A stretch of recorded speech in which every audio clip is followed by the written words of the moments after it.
Kamal, good to see you, brother. How you doing? How you been?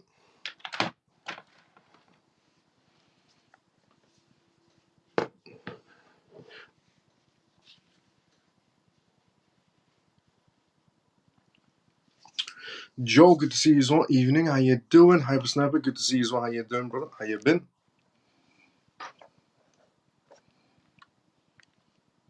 Tor, good to see you as well. Evening, how you doing? Also, thank you to everyone that's retweeting the live show and liking the live show as well. I'm getting notifications. Billo, good to see you as well, brother. How you doing on CMF? Any good news? We have a lot of news to go through, a lot of banking news to go through. Because of the 13F filings that recently happened, we do know now for sure, quite a lot of banks that are actually holding Bitcoin. And some of those banks actually said they hate the idea of cryptocurrencies. For example, JP Morgan, who, goes around and speaks not so highly of Bitcoin. Turns out JP Morgan is also holding BTC ETFs, according to their 13F filings. But we'll go through that. There's a lot of news to go through, a lot of regulation news that can impact the entire crypto space. We have banking news to go through. We have some CBDC news to go through. We have some bribe news to go through as well regarding crypto sector, but I don't see it that way, but we'll go through that. We have some news regarding Bitcoin Lightning Network. We have news regarding the International Monetary Fund to go through, Ripple news to go through, UK news to go through, quite a lot of mixture of news to go through, SEC news to go through, CFTC news to go through, XRP news to go through, a lot of news to go through on tonight's live show. It's going to be quite an impactful news live show. Now, Mari, good to see you as well. How you doing? Good evening, Miles of CMF. Denise, good to see you as well. How you doing? Evening, Miles of CMF. Leroy, greetings from Las Vegas. Let's go. How you doing? Dennis, good to see you as well. How you doing, brother? Hi, Miles of CMF. Doing good tomorrow. Great. Game day by Derby. Let's go. Good day, my house. Good day, my house. How you doing? Did you bring your crystal ball today? I think so. Let's go, Mike. How you doing, brother? XRP and regulation news first. Well, I got it in order, so we'll get there. It's in the middle. The Ripple news is in the middle, and so is the regulation news. But the other XRP news is right at the beginning.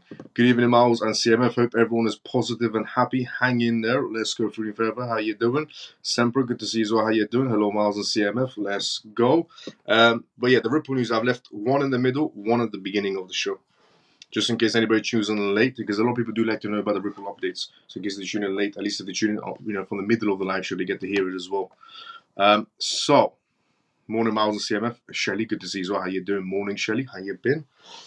Now, before we start off the live show, perfect timing as well, Shelly. Let's go. Before we start off the live show, welcome to the CMF live show. If you're watching this for the first time ever, this is a CMF live show where we talk about what's happening around the world regarding news in terms of blockchain or technology or AI or CBDCs and regulations and essentially political campaigns, because it all plays in together when it comes to politics and cryptocurrencies.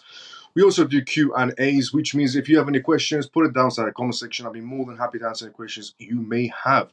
Now, the disclaimer of this live show, as always, is not financial advice, not political advice, and whatever I say is only for entertainment purposes. So, welcome to CMF Live Show. If you're new and if you're a regular, let's go CMF. And by the way, thank you so much to everyone that's been retweeting this live show on X. So, thank you so much to everyone that's been retweeting this live show and liking this live show on X as well from the CMF. Let's go. Now, the first news to go from tonight's live show is from Peter.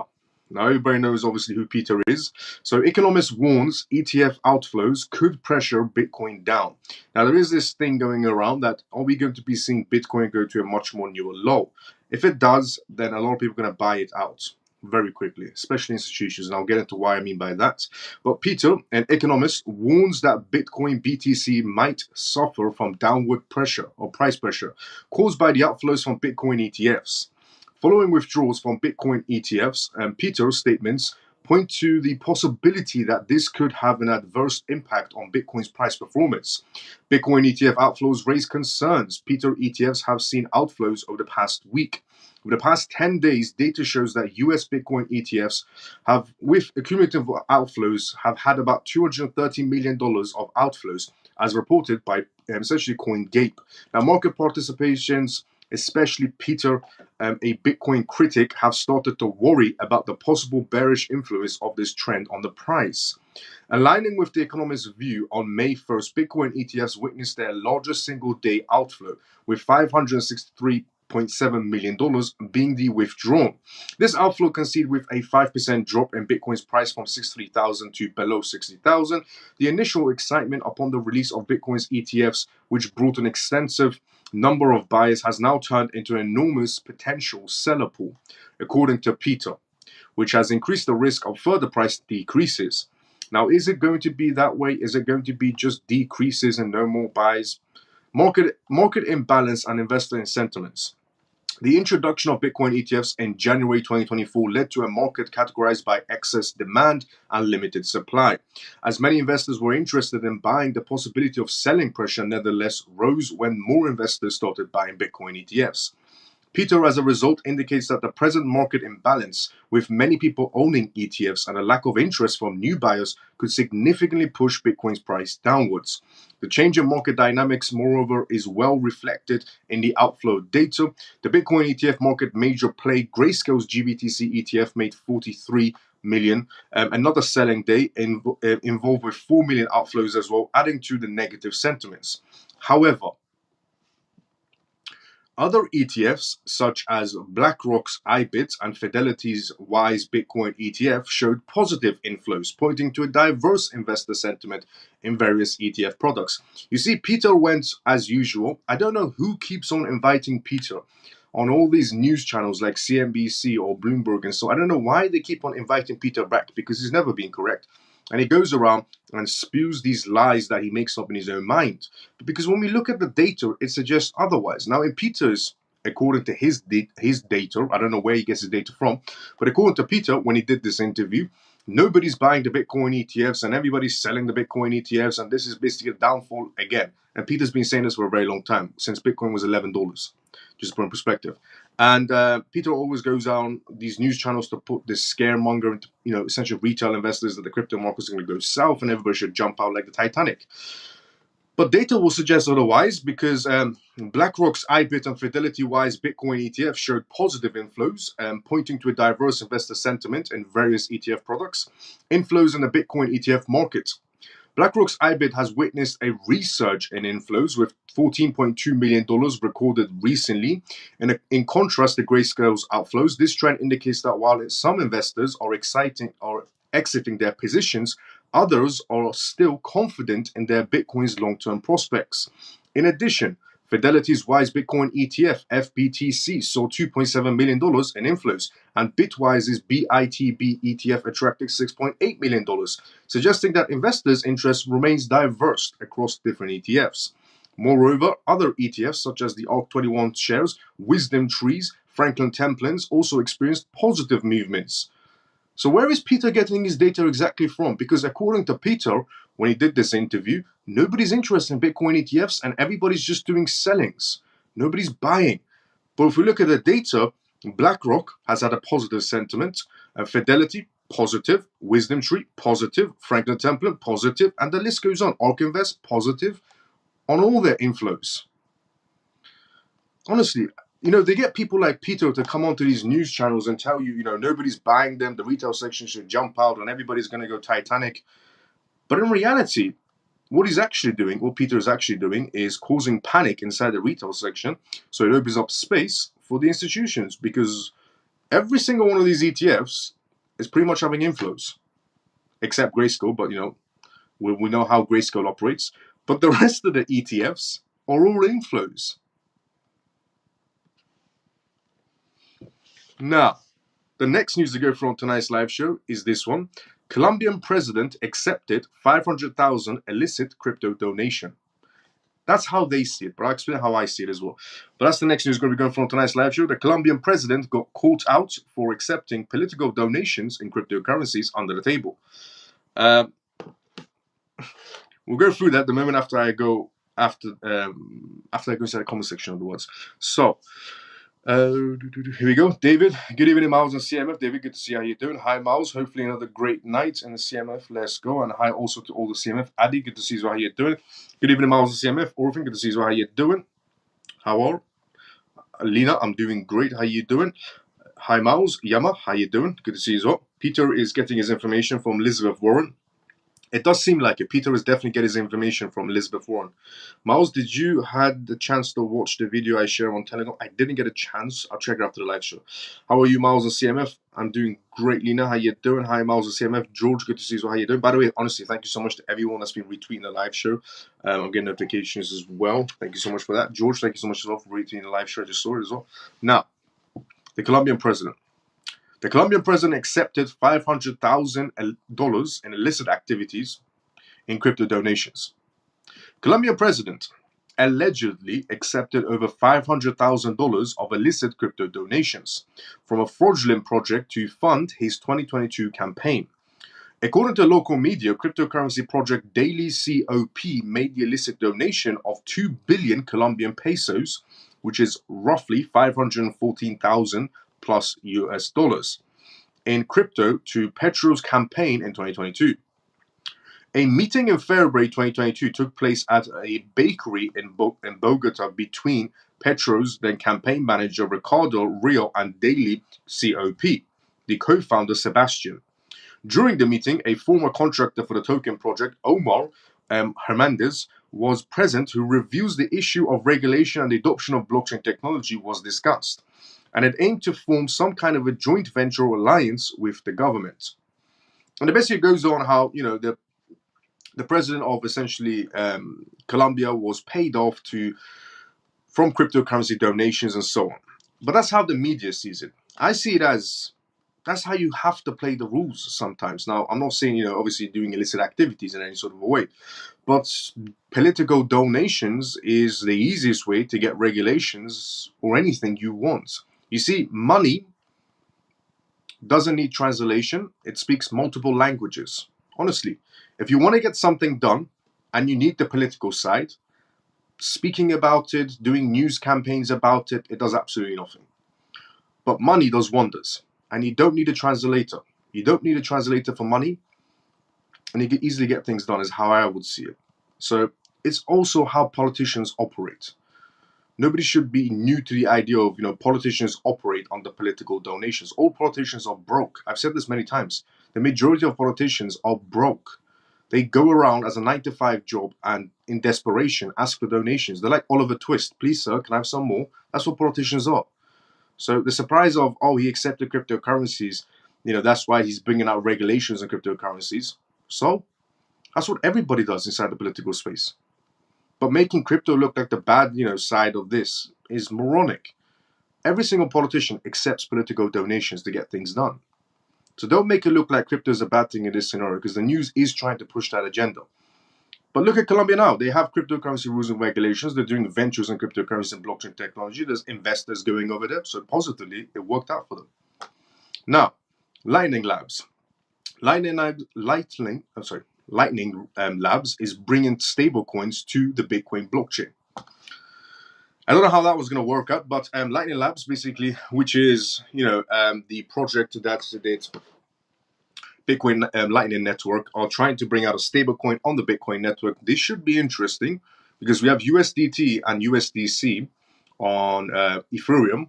Then we're going to have Ripple's, obviously, stablecoin coming out. But now we're also going to have, on a surprise way, Bitcoin's stablecoin maybe coming out as well, which we'll go through on tonight's live show. But before we do that, let's go inside the comment section. It's a bit long, but discussed most of the topics we discussed in your live. And this lawyer talks about the Ripple case. Okay. I'll check it after the live show. If it's inside a Telegram group, I'll check it after the live show. Now, Lightning Labs is bringing stablecoins to the Bitcoin blockchain. The CEO said, the developer behind Bitcoin's Lightning Network has tested a protocol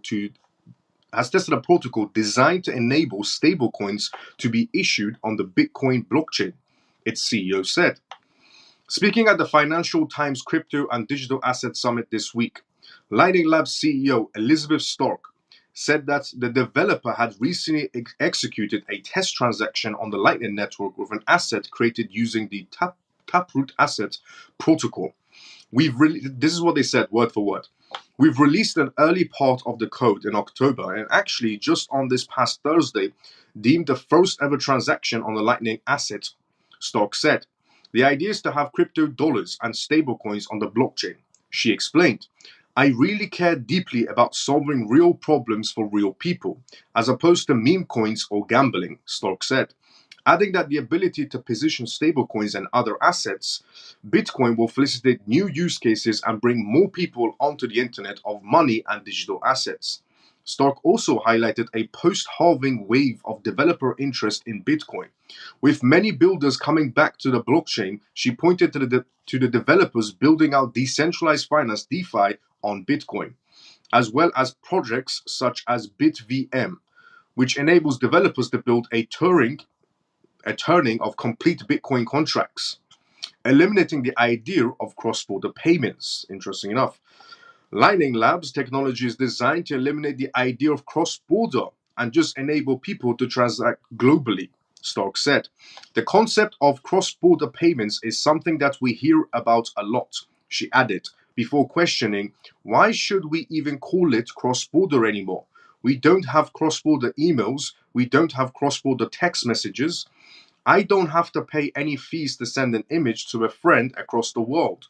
Value on the internet and money should function the same, she continued.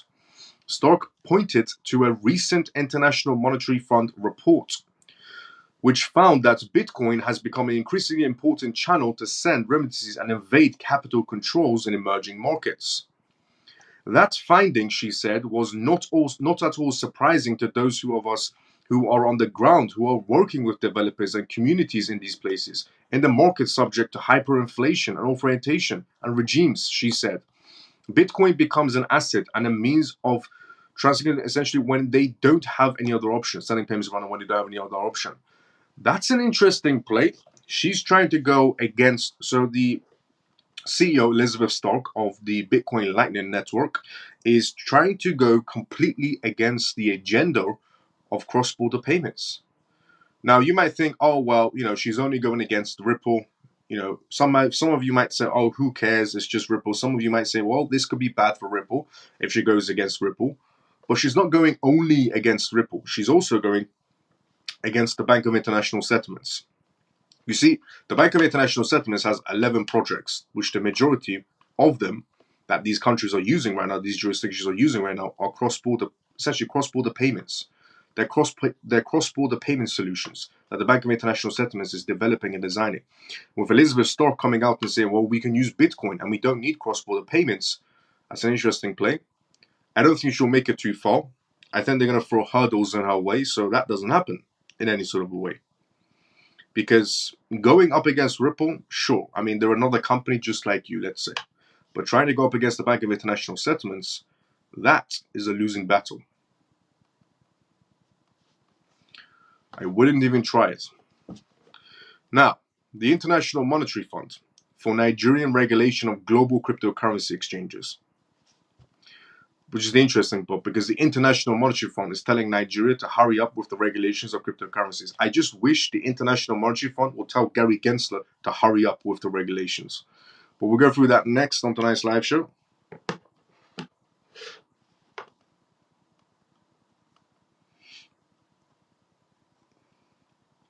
Let's go to the comment section before we read that out. Here we go. What up, Miles and CMF? Hope all is well though. Ray, good to see you. How you doing? Hello, Miles and CMF. Coin, good to see you. How you doing? Peer-to-peer global transactions already exist thanks to blockchain through crypto coins, etc. No, they do, yes. But what she's trying to do is trying to get the corporate sector essentially into the ideology of we don't need cross-border payments and why don't we just use Bitcoin? There's other major issues as well. Evening Miles and family. Ian, good to see you. How you doing? What if the Bank of International Settlements use Bitcoin stablecoin? They won't. The Bank of International Settlements won't use the Bitcoin stable network at all. Okay, do you know that video that that's circulating around the internet right now? And I'm guessing it's the one that you were talking about maybe on Telegram as well. But there's a video, circulating around the internet right now on X, on TikTok, and these influencers are using this video and trying to say, why this is bad and so on. So basically, the guy in the video goes around and says, Bitcoin's major issue is, it can't operate without the internet. Everybody's probably seen that video by now where this guy's talking about how Bitcoin, is going to have difficulties when there's no internet and so on. And it's basically something I said a very long time ago regarding their mining institutions. Somebody told me on one of these live shows about last year. They said, Bitcoin's the chosen one and so on, and they can't shut it down. I said, well, the majority of the Bitcoin mining institutions, the 5 biggest ones around the world, are the ones operating the Bitcoin network. They could just shut it down for 48 hours and Bitcoin will go to kaput. So that can happen. And that's the only reason why the Bank of International Settlements will never risk something like that.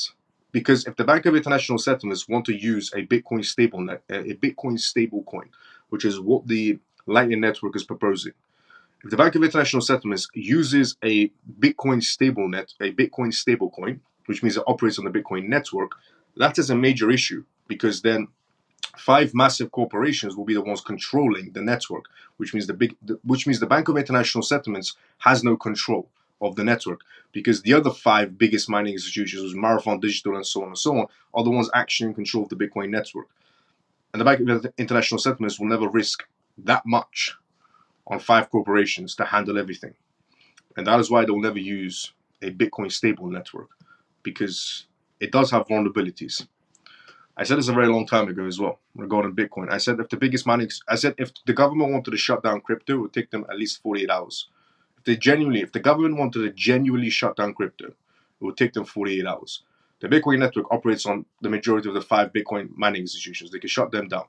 Cold storage and hot wallets, all private and public companies, they can shut that down, and everything else they can IP block inside a DeFi space. Everybody pretty much goes to zero. So if they wanted to, they could shut it down in 48 hours. It's not difficult, but they don't. And the reason why they don't is because they want us to get used to the idea of this blockchain technology, because we're shifting into a digital world and CBDC is on the way. But if they genuinely wanted to, it takes them 48 hours. The majority of the crypto space is controlled by private and public companies. They can shut it down. Cold storage wallet, hot wallet, shut it down. Mining institutions, there's 5 that are controlling the entire network. They can shut it down. The public companies. BlackRock, Vanguard, and Goldman Sachs are the ones that control. They can shut it down. Everything is public and private. They can shut everything down. Everything else in DeFi world, they can IP block. And even have VPNs not be able to use them. But they don't do that because the government wants us to get used to the idea of blockchain technology, because we're shifting into a digital world. Everything happens for a reason. Don't believe for a second that you are above any of these corporations or governments because you have crypto and you're in the DeFi space. They can shut anything down. They're the ones that launch it, and they're the ones that can take it away from you. Don't ever live in this island la land of thinking, they can't do anything. I'm inside the DeFi space. Nobody can catch me. Yes, they can. It's very easy. But yeah, that's the reason why they won't use a Bitcoin stable network. But it's a nice idea regarding her introducing it. Let's see how that goes. The Lightning Network so far has had very poor success. It hasn't worked out the way they wanted to. One of the biggest developers of the Lightning Network left. Troy, good to see you as well. How you doing? She will never sell the idea because it doesn't have an appeal. What's up, Miles? How you and CMF family is doing all right? Let's go. KDC, I'm doing great. How you doing, brother? For institution, etc. Yep, good point. Let's go, Camel. Now, next news to go from tonight's live show is this. But that's the reason why crypto will never go away. This ideology of, governments are trying to stop us, they're trying to stifle us and so on. No, they're the ones that introduced it. Not every single politician or government, but most people aren't in the loop above. You have to be really above to be in the loop. But this is why crypto is never going to go away. It was something that was introduced by them. Nothing happens by surprise in this world. So don't worry, we're going to get the regulations and we're going to get this thing, moving essentially. Now, the International Monetary Fund. The International Monetary Fund calls for the Nigerian regulation of global cryptocurrency exchanges. Now, this is why I said, I just wish that the International Monetary Fund went to Gary Gensler and pushed him a little bit more quicker. The International Monetary Fund, IMF, has recommended that Nigeria imposes registrations of licensings or requirements on global cryptocurrency trading platforms. This advice follows the International Monetary Fund's 2024 Article IV consultation with Nigeria, a detailed analysis aimed at enhancing the country's financial stability. the urgency of creating a robust regulatory framework for burgeoning cryptocurrency markets in Nigeria, aiming to protect investors and maintain financial order. IMF pushes for uniform a crypto regulation in Nigeria. The report suggests that cryptocurrency platforms should adhere to the same regulatory requirements as traditional financial intermediaries by utilizing the same activities, essentially, and principles. This measure constitutes as an integral part of overall strategy to harmonize crypto regulations worldwide and curb all sorts of illegal financial activities.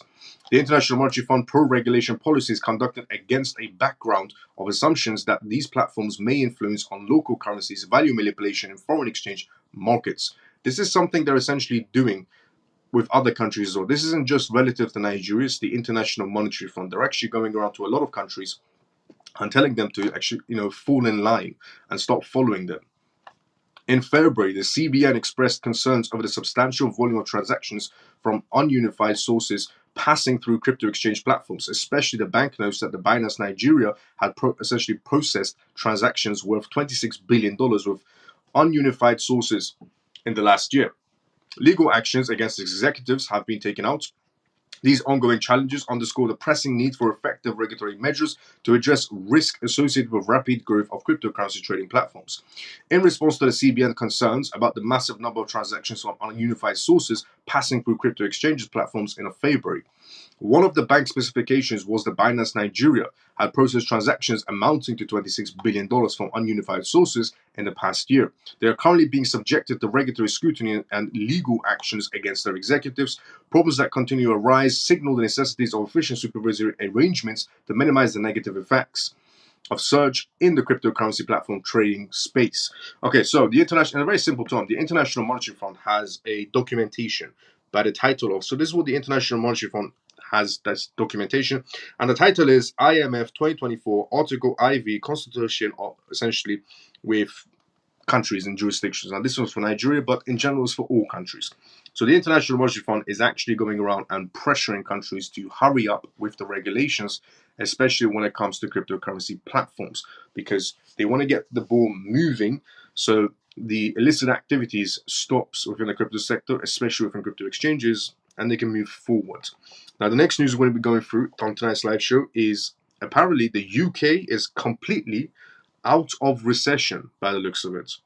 Before we do that, let's go to the comment section. What up, Miles? I'm a little bit late. What did I miss? KDC, good to see you, brother. How you doing? We talked about essentially the Bitcoin stable network. The Bitcoin Lightning Network has come out with a stable coin, apparently, and a few other things. Well, that was the most major one at the beginning of the live show. But at the end of the live show, obviously, I'll go through everything we talked about as well, just in case anybody else tuned in late. But the first news I read out was the Bitcoin Lightning Network. Now, the UK completely gets out of recession, apparently. The UK just kicked recession to the curb, growing faster than anyone throughout at a 0.6% in early 2024.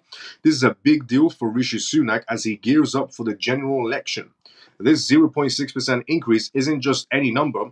It's the quickest growth since 2021, driven by a surge in car manufacturing and a strong performance across service industries. The growth spurt has outdone the cautious 0.4 prediction by the Bank of England and some number crunchers that essentially the data was showing. Back in 2023, the UK economy had a rough patch, with an output dipping for 2 quarters straight due to the high prices and borrowing costs. But now, according to the Office of National Statistics, who dropped these figures last Friday, the UK has officially bounced back.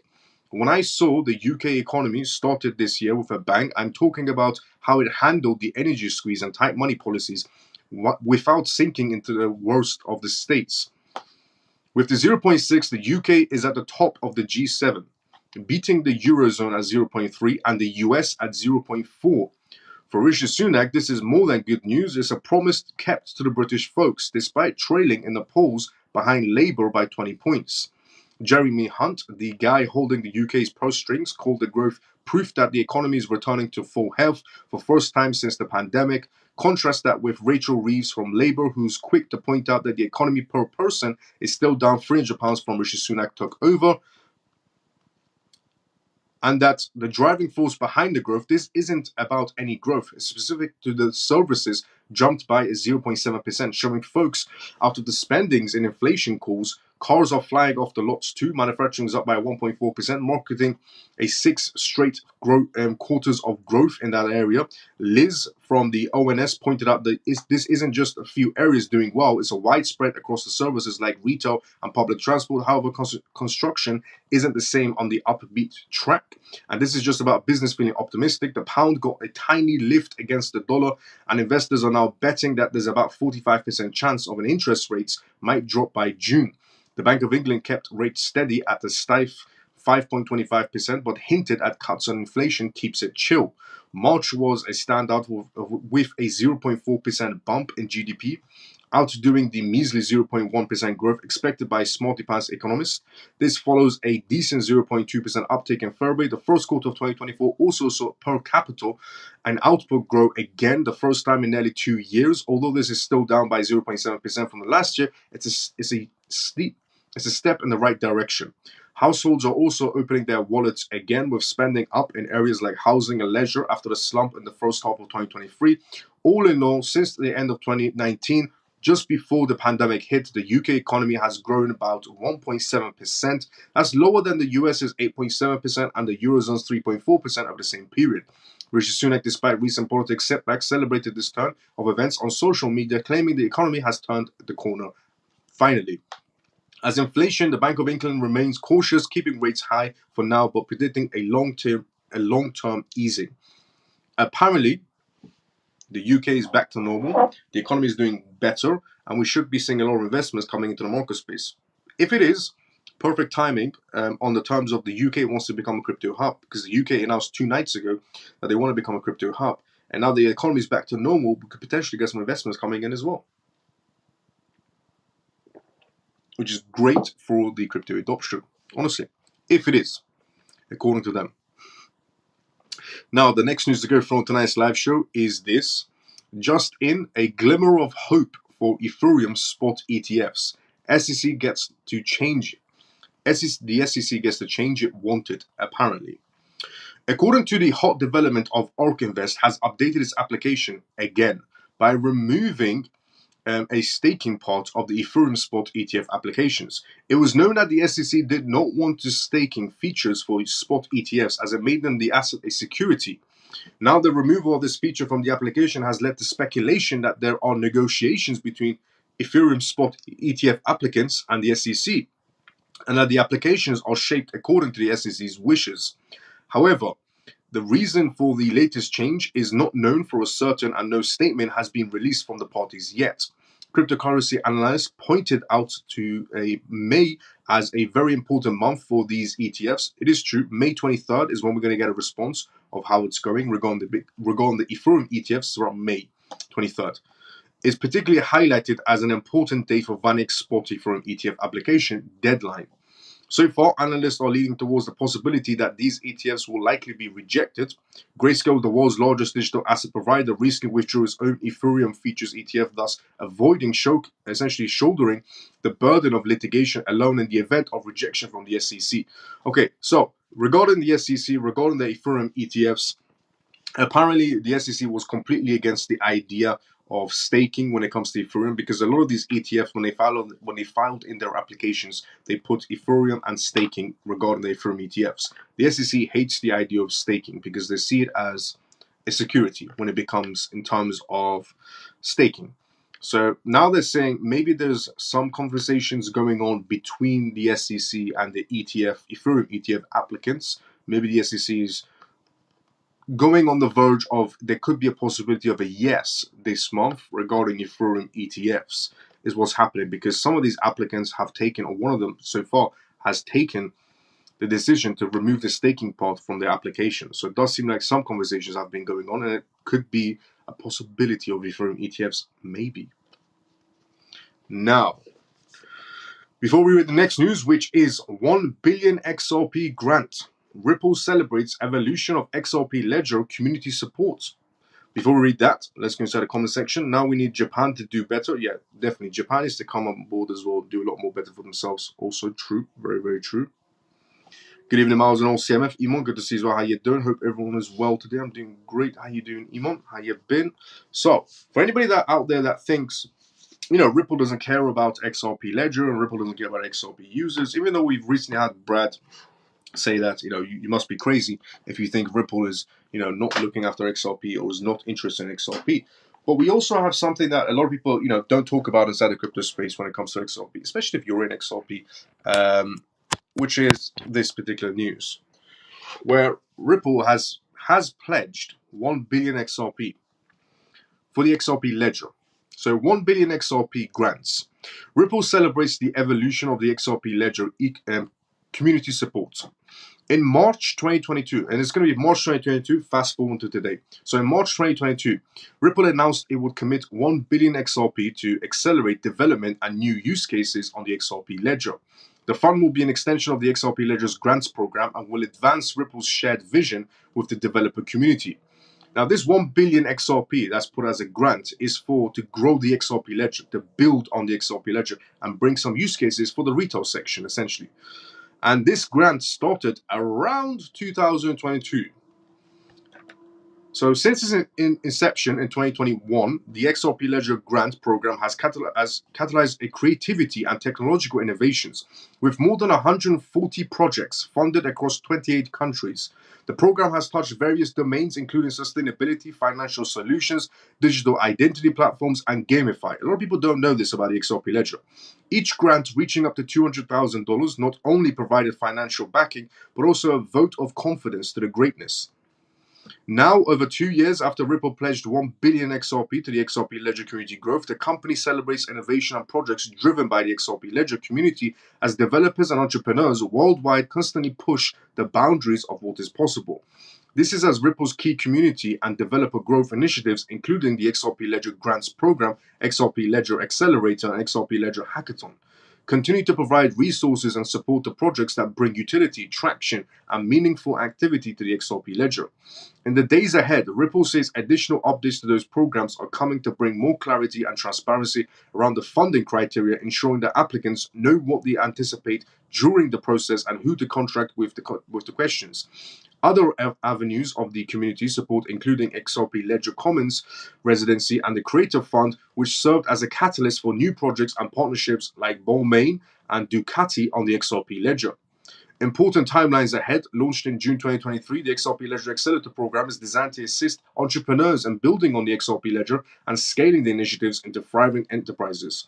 This year, 2024, the XRP Ledger Accelerator program will offer 2 tracks. The launch of the program tailored for early stage projects, while the scale program is designed for startups that already have considerable traction and market validation.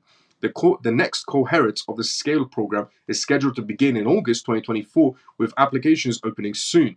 The next XRP Ledger Hackathon, in collaboration with EZA Labs, will take place on June 9th in Amsterdam.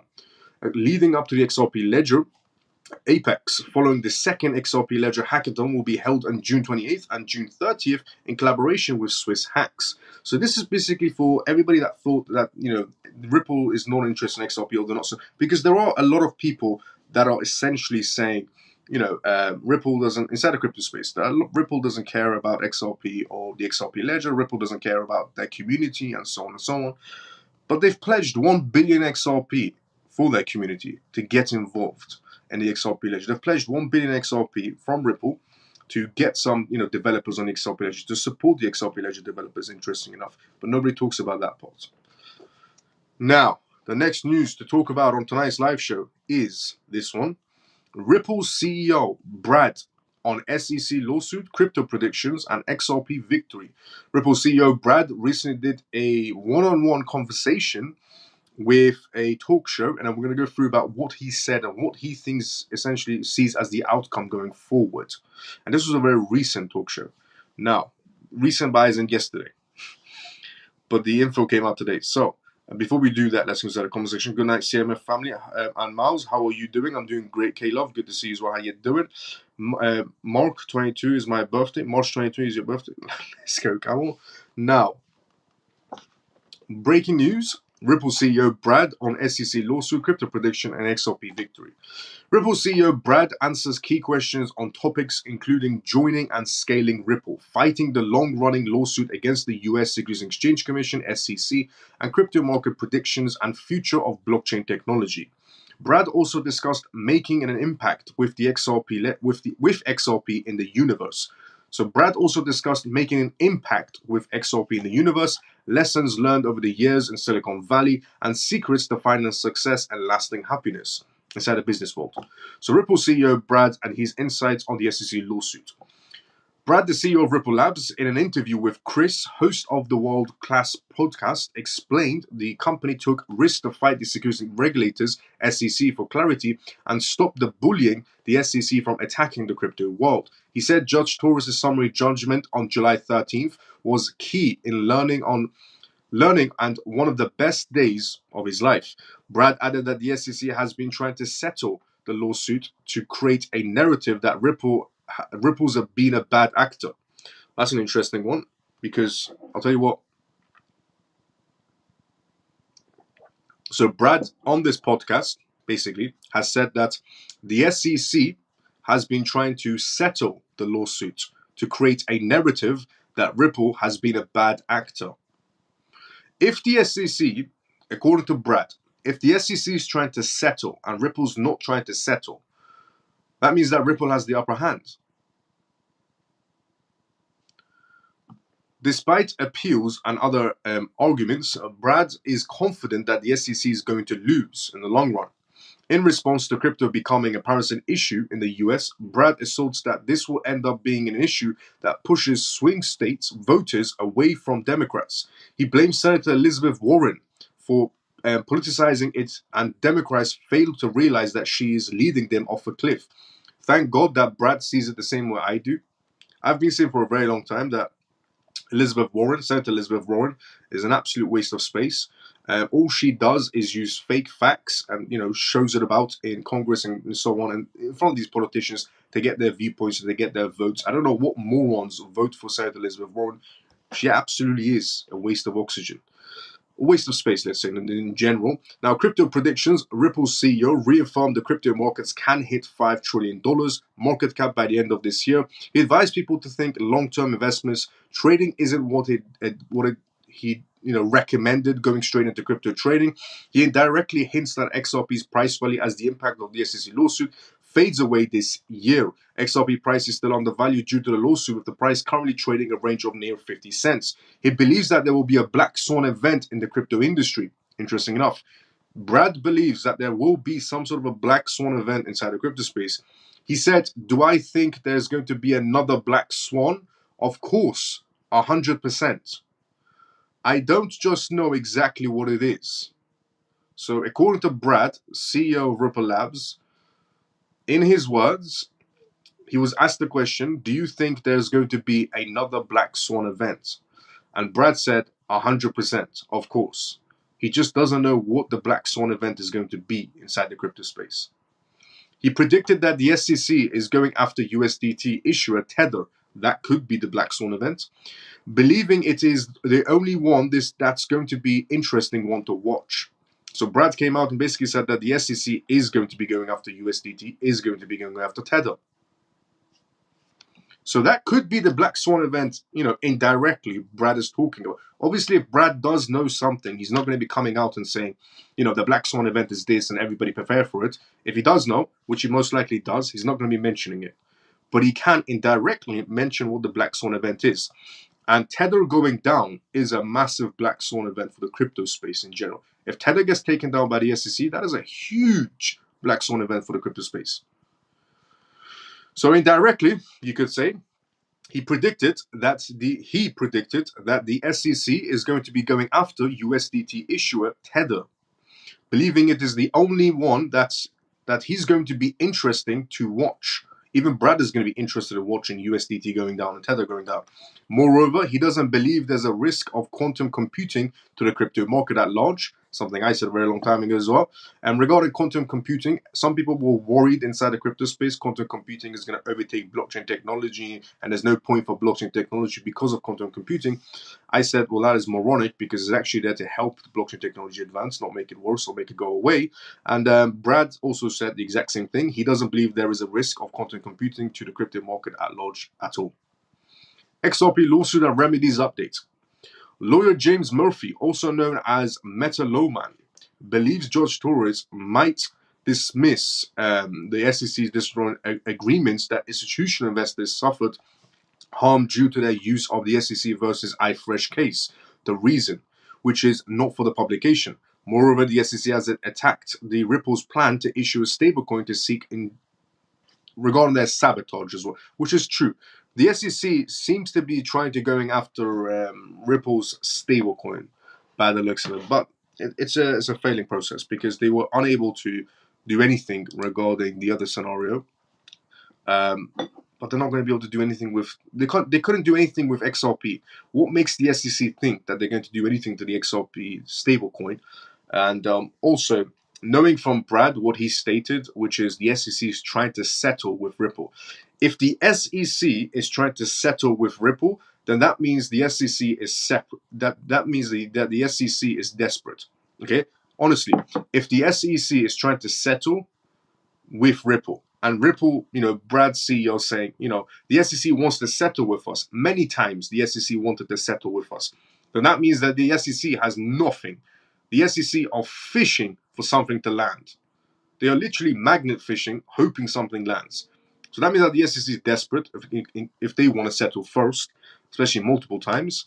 Yeah, that's it. Basically, honestly, in the long term, Ripple's the clear winner this year. And end of case, Ripple's the clear winner. SEC is going to be holding their tail between their legs, walking out of the courtroom. If what Brad is saying is correct. Honestly. That means the SEC has nothing. Because if Ripple wanted to settle, then that means Ripple is desperate to settle. But it's the other way around. It's the SEC that wants to settle. So that means that the SEC has nothing. And they want to settle because they're desperate. And they know that if it goes to final verdict, all that money spent was an absolute waste of time. Because congressmen, imagine the news comes out basically that Ripple has had the clear victory, over the SEC and Gary Gensler. Imagine congressmen and congresswomen, the anger that they must go through at that moment in time of all that money Gary Gensler, chairman of the SEC, spent, all of that taxpayers' money for nothing. That is why the SEC wants to settle. Because they have nothing. It's the only reason that it makes any sort of sense of why the SEC wants to settle is because they know when it goes to final verdict, they have nothing. Absolutely nothing. And they know for a fact that they're going to be criticized the hell out of. And maybe Gary Gensler could lose his job because he spent all that taxpayers' money for nothing, for a massive loss after 3 years. That's not a good thing to have on anybody's resume. So we're in a clear PM. We are in the clear win. Honestly, if that is true, is what you're saying, we're in the win. We're on the essentially winning path. Now, the next news, and the other one, what he said as well regarding Black Swan event. That's an interesting one. USDT could be a Black Swan. Now, the next news is going to be going through on tonight's live show is this new critical Binance move by US Department of Justice. They're really trying to stifle Binance in every sort of angle. But that's the next news we're going to be talking about on tonight's live show. We still have a lot of news to go through as well.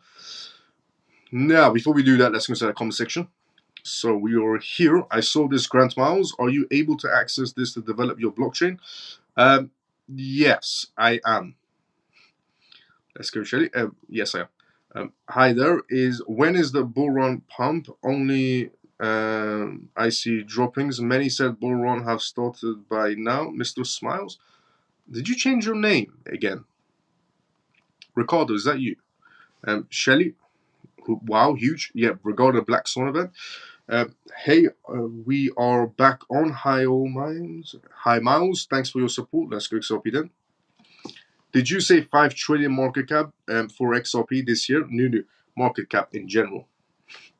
Miles, respect XRP then. Let's go. So we are back on X. Okay, now let's go. What a waste of taxpayers' money. Facts. He should be held accountable. Facts. Definitely regarding Gary Gensler, he should be held accountable. And also, interesting enough, there is some regulations to go through as well. Hi, sir. When is bull run and when is XRP worth monies? You gotta wait essentially. Miles, someone keep blocking me. Mr. Smiles, is that why you keep on changing your name?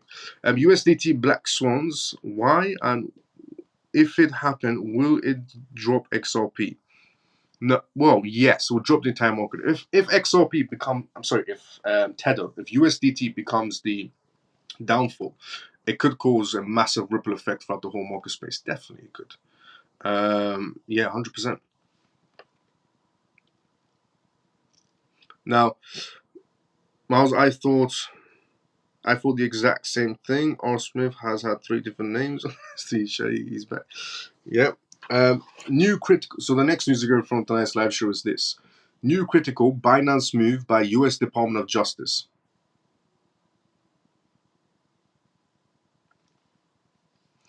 Now, the U.S. Department of Justice has selected a forensics risk analysis in FRA, a consulting firm specializing in corruption and fraud investigations, as an outside advisor for Binance.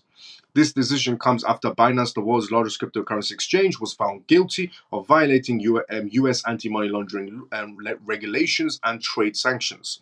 The FRA was selected from several top contenders, including the elite Wall Street law firm Sullivan and Cromwell, which was initially chosen. The selection process was secret, and the Justice Department refused to comment on the matter. Whoever was chosen of the external monitor was a condition of a plea deal Binance struck in November. In addition, Binance agreed to pay a hefty $4.3 billion fine. Binance founder CZ pleaded guilty and agreed to resign as CEO. Now, CZ was sentenced to 4 months in prison on April 30th. As a designated monitor, FRA will be responsible for ensuring Binance complies with the plea agreements. This will include gaining access to Binance's internal records, soliciting employees to report to the government on the company's activities. They are trying to do everything they can. Okay, they are trying to do everything they can to stifle Binance. Because now what's happened is not only, they've replaced Binance's CEO, 2 CEOs have been replaced, one for Binance USA and one for normal Binance. They're both World Economic Forum members. CZ's in prison, $50 million fine, 4 months in prison. $4.3 billion fine for Binance, and also a multitude of US government, US government control of different types of entities in the US have full access to Binance. Now, including the FRA, which is very, very new of having full access. The FRA is going to have full access to Binance, all of their records, on a 24/7 basis. The FRA previously advised the Geneva-based commodities company, Governor SA, as a negotiated $660 million settlement with the Department of Justice over foreign bribery charges. The civilian Cornwall, a firm approached by many on Wall Street banks and executives, was the frontrunner to monitor Binance. However, controversy surrounding the firm's work with Binance's former rival FTX caused the government to choose a different direction. Sutherland and Cornwall served as one of the firms working for the FTX situation before its bankruptcy in November 2022. Following the bankruptcy, he became FTX's primary outside counsel and billed approximately $170 million for efforts to recover their funds of FTX creditors. So originally, there was another firm chosen to control essentially Binance, but the FRA had to change it because they had relevance to essentially FTX. But putting that to one side, what I do care about is they're trying their best to stifle Binance in every sort of angle. Because with the FRA now having full access to Binance, every single record, every single payment, and the FRA is telling all the employees that they have to report to them. I'll be honest, the US has taken full control of Binance now. By the looks of it, the US have full control of Binance.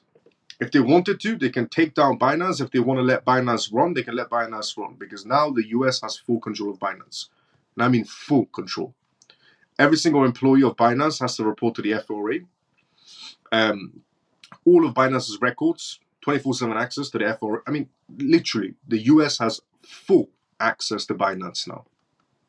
So if they wanted to, they can let Binance run. Or if they wanted to, they can plunge Binance into the ground. Which is crazy to think about.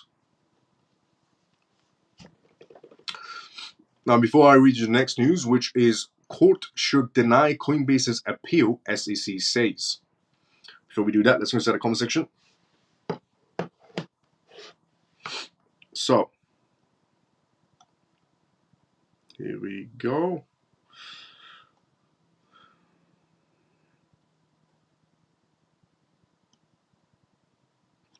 what would trigger Tether downfall? What would Happy Pisces, good to see you. How you doing? What would trigger Tether's downfall? It could be the SEC going after them. If the SEC actually, goes after Tether, it will. That will be the start of the ripple effect inside the crypto space.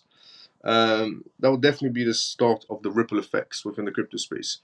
SEC, the news comes out, Gary Gensler's or the SEC's new target, Tether USDT. Instantly, that will cause ripple effects throughout the whole market.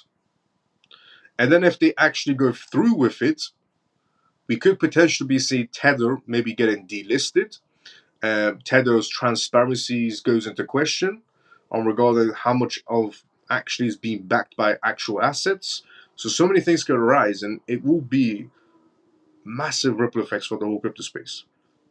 But obviously, that ripple effect wouldn't last, but it will create the best sale of our entire lifetimes.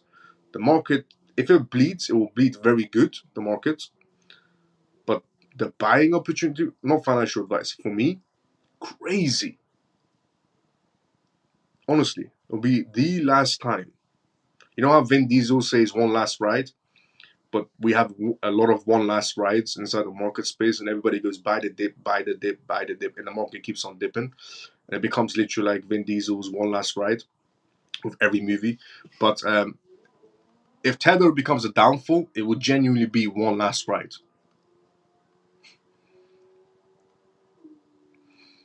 But do you think this will be a black swan event or not? And if it happens, which time will it be? Summertime? We don't know. It could be a possibility of it.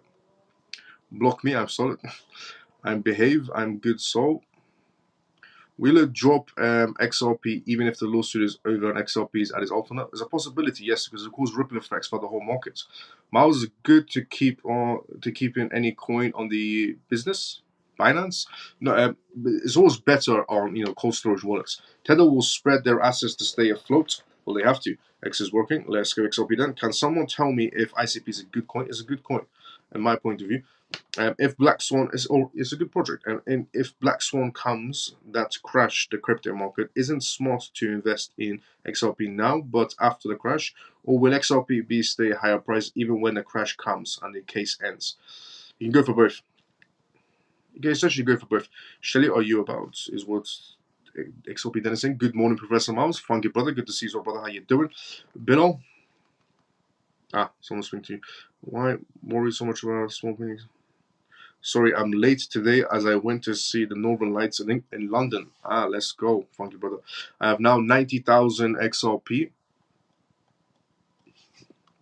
Tether, that's too much to lose. They will fight to the tooth and nail to the end. Yep. We think XRP case is taking longer. Tether will drag on forever. What does that mean by SBI being an XRP validator? We're going to go through that news as well, actually. We're going to go through that news on tonight's live show. We have a lot of news to go through. Good morning, everyone. What have I missed so far? Quite a bit, but we're going to go through a lot more news still to go through. But if Tether falls, won't it pump XRP because their stablecoin will take over? Well, that's because that's only if their stablecoin is ready to go off the bat. Why is there so much problems in crypto and no pump? Well, the market is always full of manipulation. Instead of crash, XRP price. Tether downfall would strengthen XRP stablecoin? Exactly. Happy Pisces facts. It will. The government are the biggest corruptions of our lifetime. Also facts. Now, this news. But we'll get to that XRP validator news as well. It's on the list.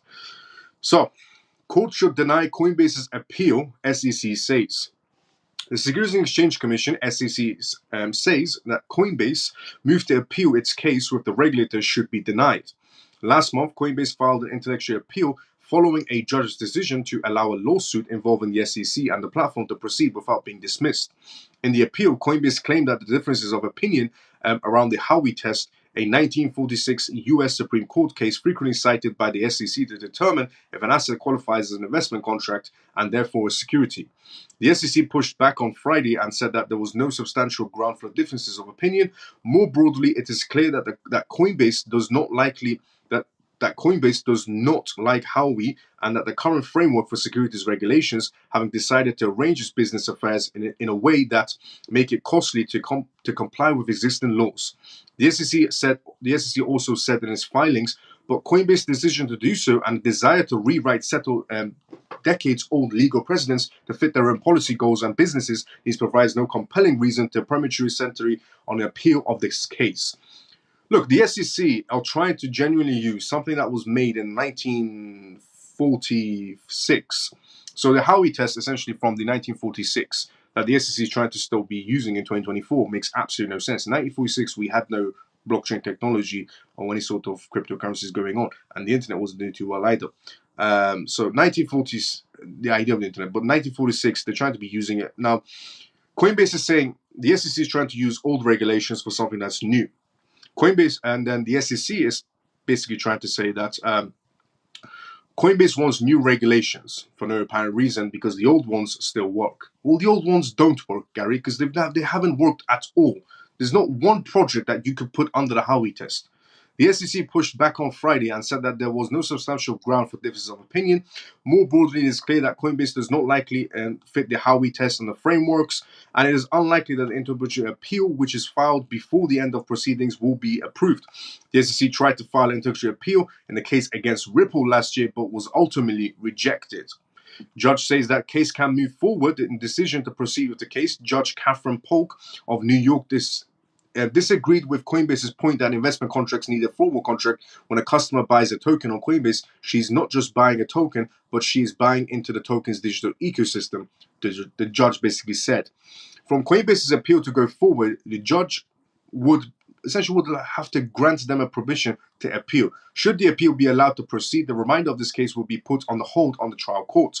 The exchange would then await a resolution from the U.S. Court of Appeals on second circuits. If and only when the Second Circuit rules on the case, it would then be returned to the trial court with guidance from the Second Circuits on specific questions. At that point, the court would proceed with whatever remained of the case. Coinbase was sued by the SEC last year for allegedly operating as an unregistered security exchange broker, and that the judge has not dismissed the case so far. However, so far, it does also seem to be like Coinbase has the upper hand. Still, honestly, so far it still seems to be like, Coinbase has the upper hand, because even though that the case get dismissed, but we still know that the wallet got dismissed, and so far also Ripple seems to be having essentially the upper hand as well. Now, that was the updates on Coinbase and SEC. The next news to go for tonight's live show is this one. Crucial, Ripple XRP moved from one of Japan's largest financial institutions, SBI Holdings, to go for tonight's live show. Before we do that, let's go to the comment section. So here we go. If the SEC goes after Tether, they can't even go after USDC. They can, but I think BlackRock will stop in their footsteps. Don't say what you hold. Target, let's go. Hi, hello, Miles. What's good with XRP right now? What's good with XRP right now? Good question, Rich. Their contracts. Their contracts are very good. Rich, do you want me to give you an example? So Rich asked the question of, hello, Miles. Good to see you as well, Rich. How you doing? What's good with XRP right now? Well, this is good for XRP. This is very good for XRP. Crucial Ripple XRP move from one of Japan's largest financial institutions. SBI Holdings, one of Japan's leading financial institutions, announced its decision to join the XRP ledger as a validator. SBI Holdings is joining the XRP ledger as a validator. The company's cryptocurrency subsidiary, SBI VC Trade, will begin operating as a node operator for the protocol starting May 10th. To support the growth of the XRP ledger ecosystem, SBI Holdings has a long-standing history of using the XRP ledger through Ripple payments, a blockchain payment infrastructure provided that leverages XRP to facilitate global payments. Building a relationship, SBI Holdings has expanded its relationship with the XRP ledger through SBI VC Trade, becoming the latest node operator to join the network. A representative from SBI VC Trade said, this is what they said, word for word, our company started using XRP ledger as a validator by considering an operational system that reflects the voice of XRP holding customers. We will be able to use XRP ledger and process XRP transactions more directly, is what SBI Holdings said.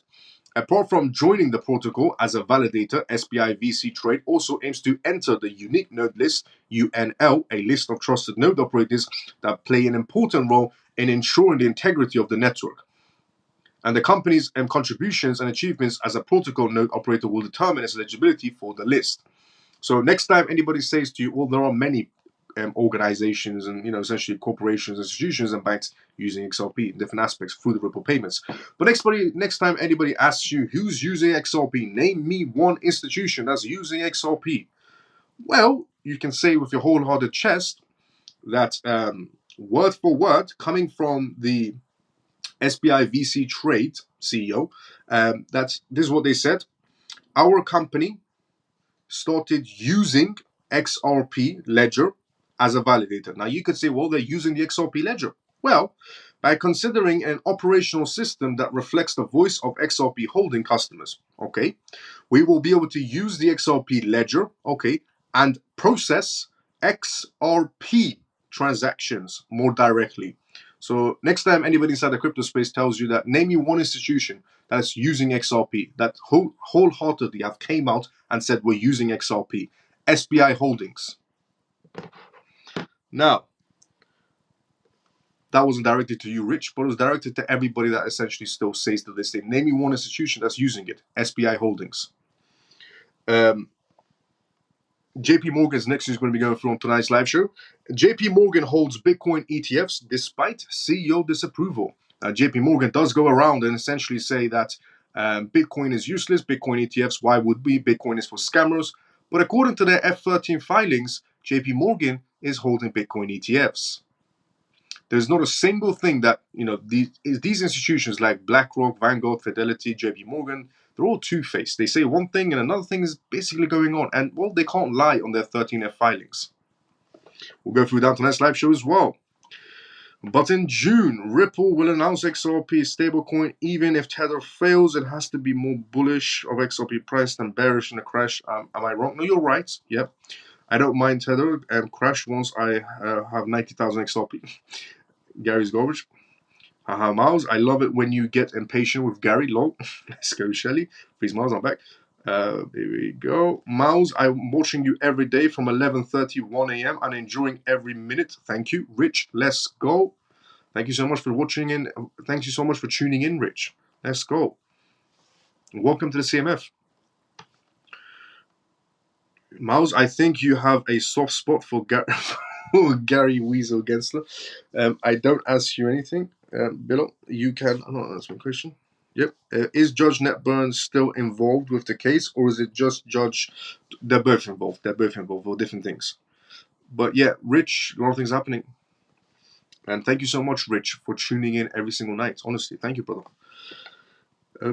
Many in crypto space has big ego, zero brain, which is true as well.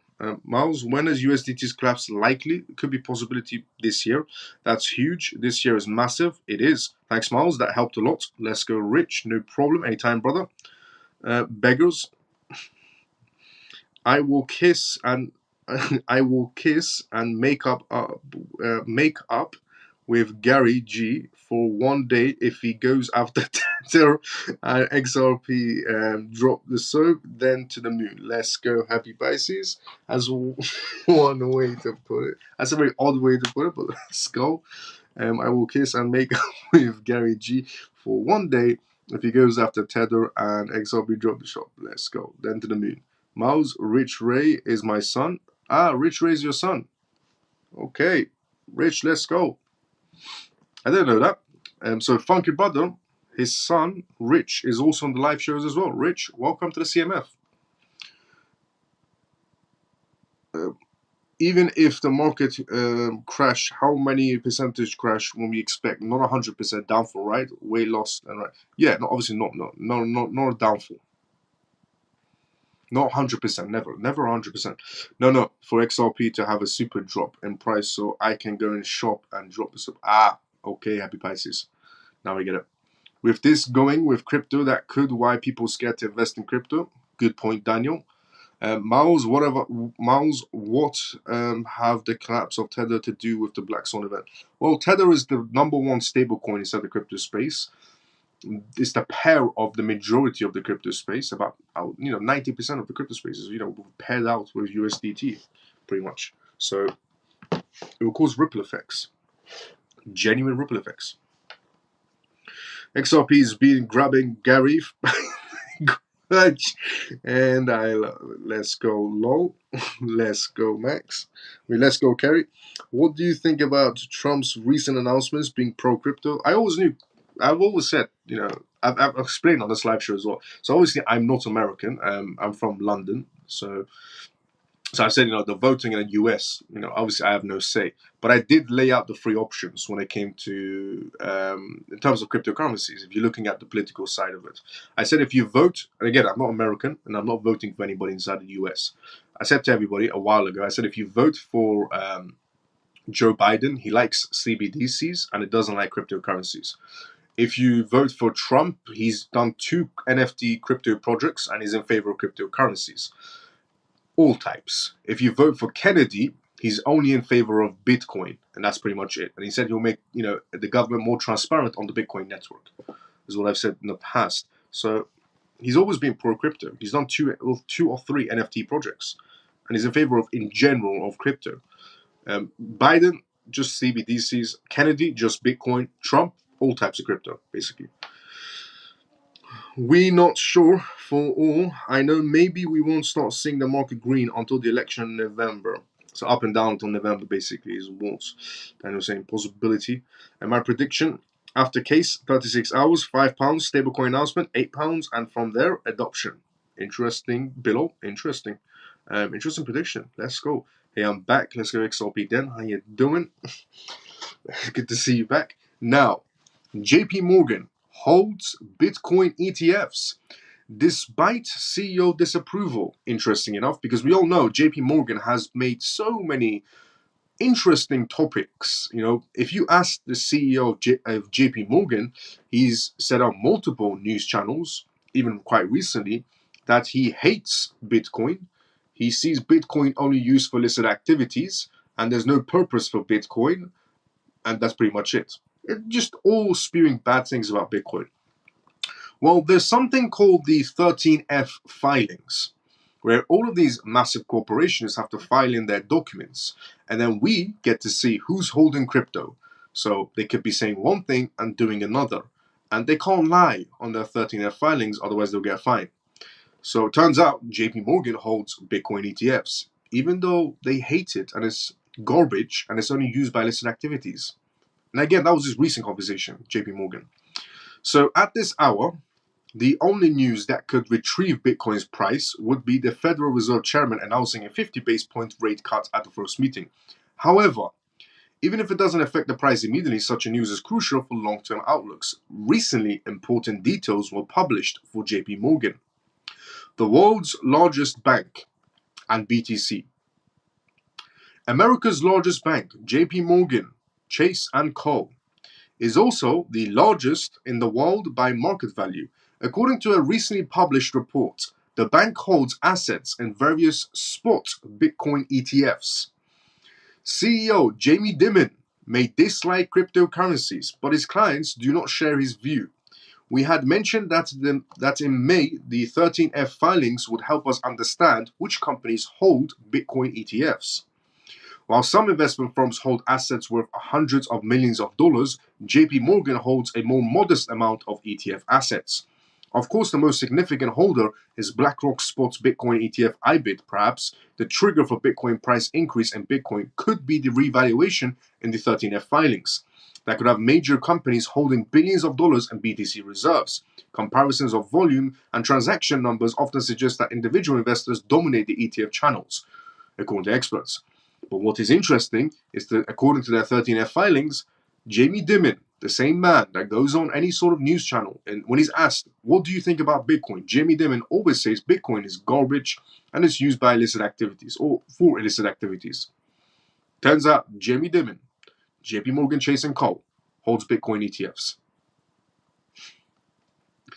Honestly, they're all absolutely full of BS. Every single one of them is full of BS. Every single one of these major corporations, Goldman Sachs, Vanguard, and JP Morgan, BlackRock, Fidelity, even Vanguard, who goes around. And Vanguard goes around and says, well, we don't like Bitcoin, we don't like crypto, it's too volatile, who would invest into crypto? Vanguard is a majority shareholder of the top 5 Bitcoin mining institutions. And Vanguard is the same company that goes around and says crypto is too volatile. It's a waste of time. Who would go for crypto? Then why are you a majority shareholder of Bitcoin mining institutions, Vanguard?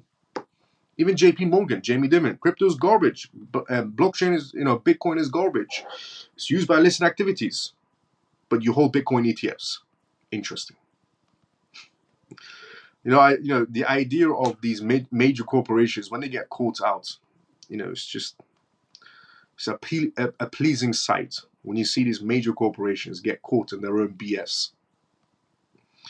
Now, the next news to go from tonight's live show is this one.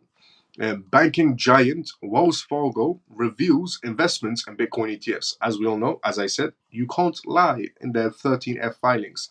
So it turns out not only JP Morgan is holding Bitcoin ETFs, but so is Wells Fargo.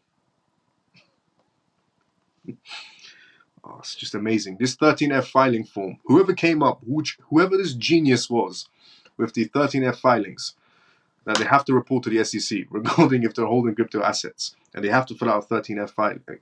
Amazing, honestly. Now, before I read out the next news, let's go through the comment section.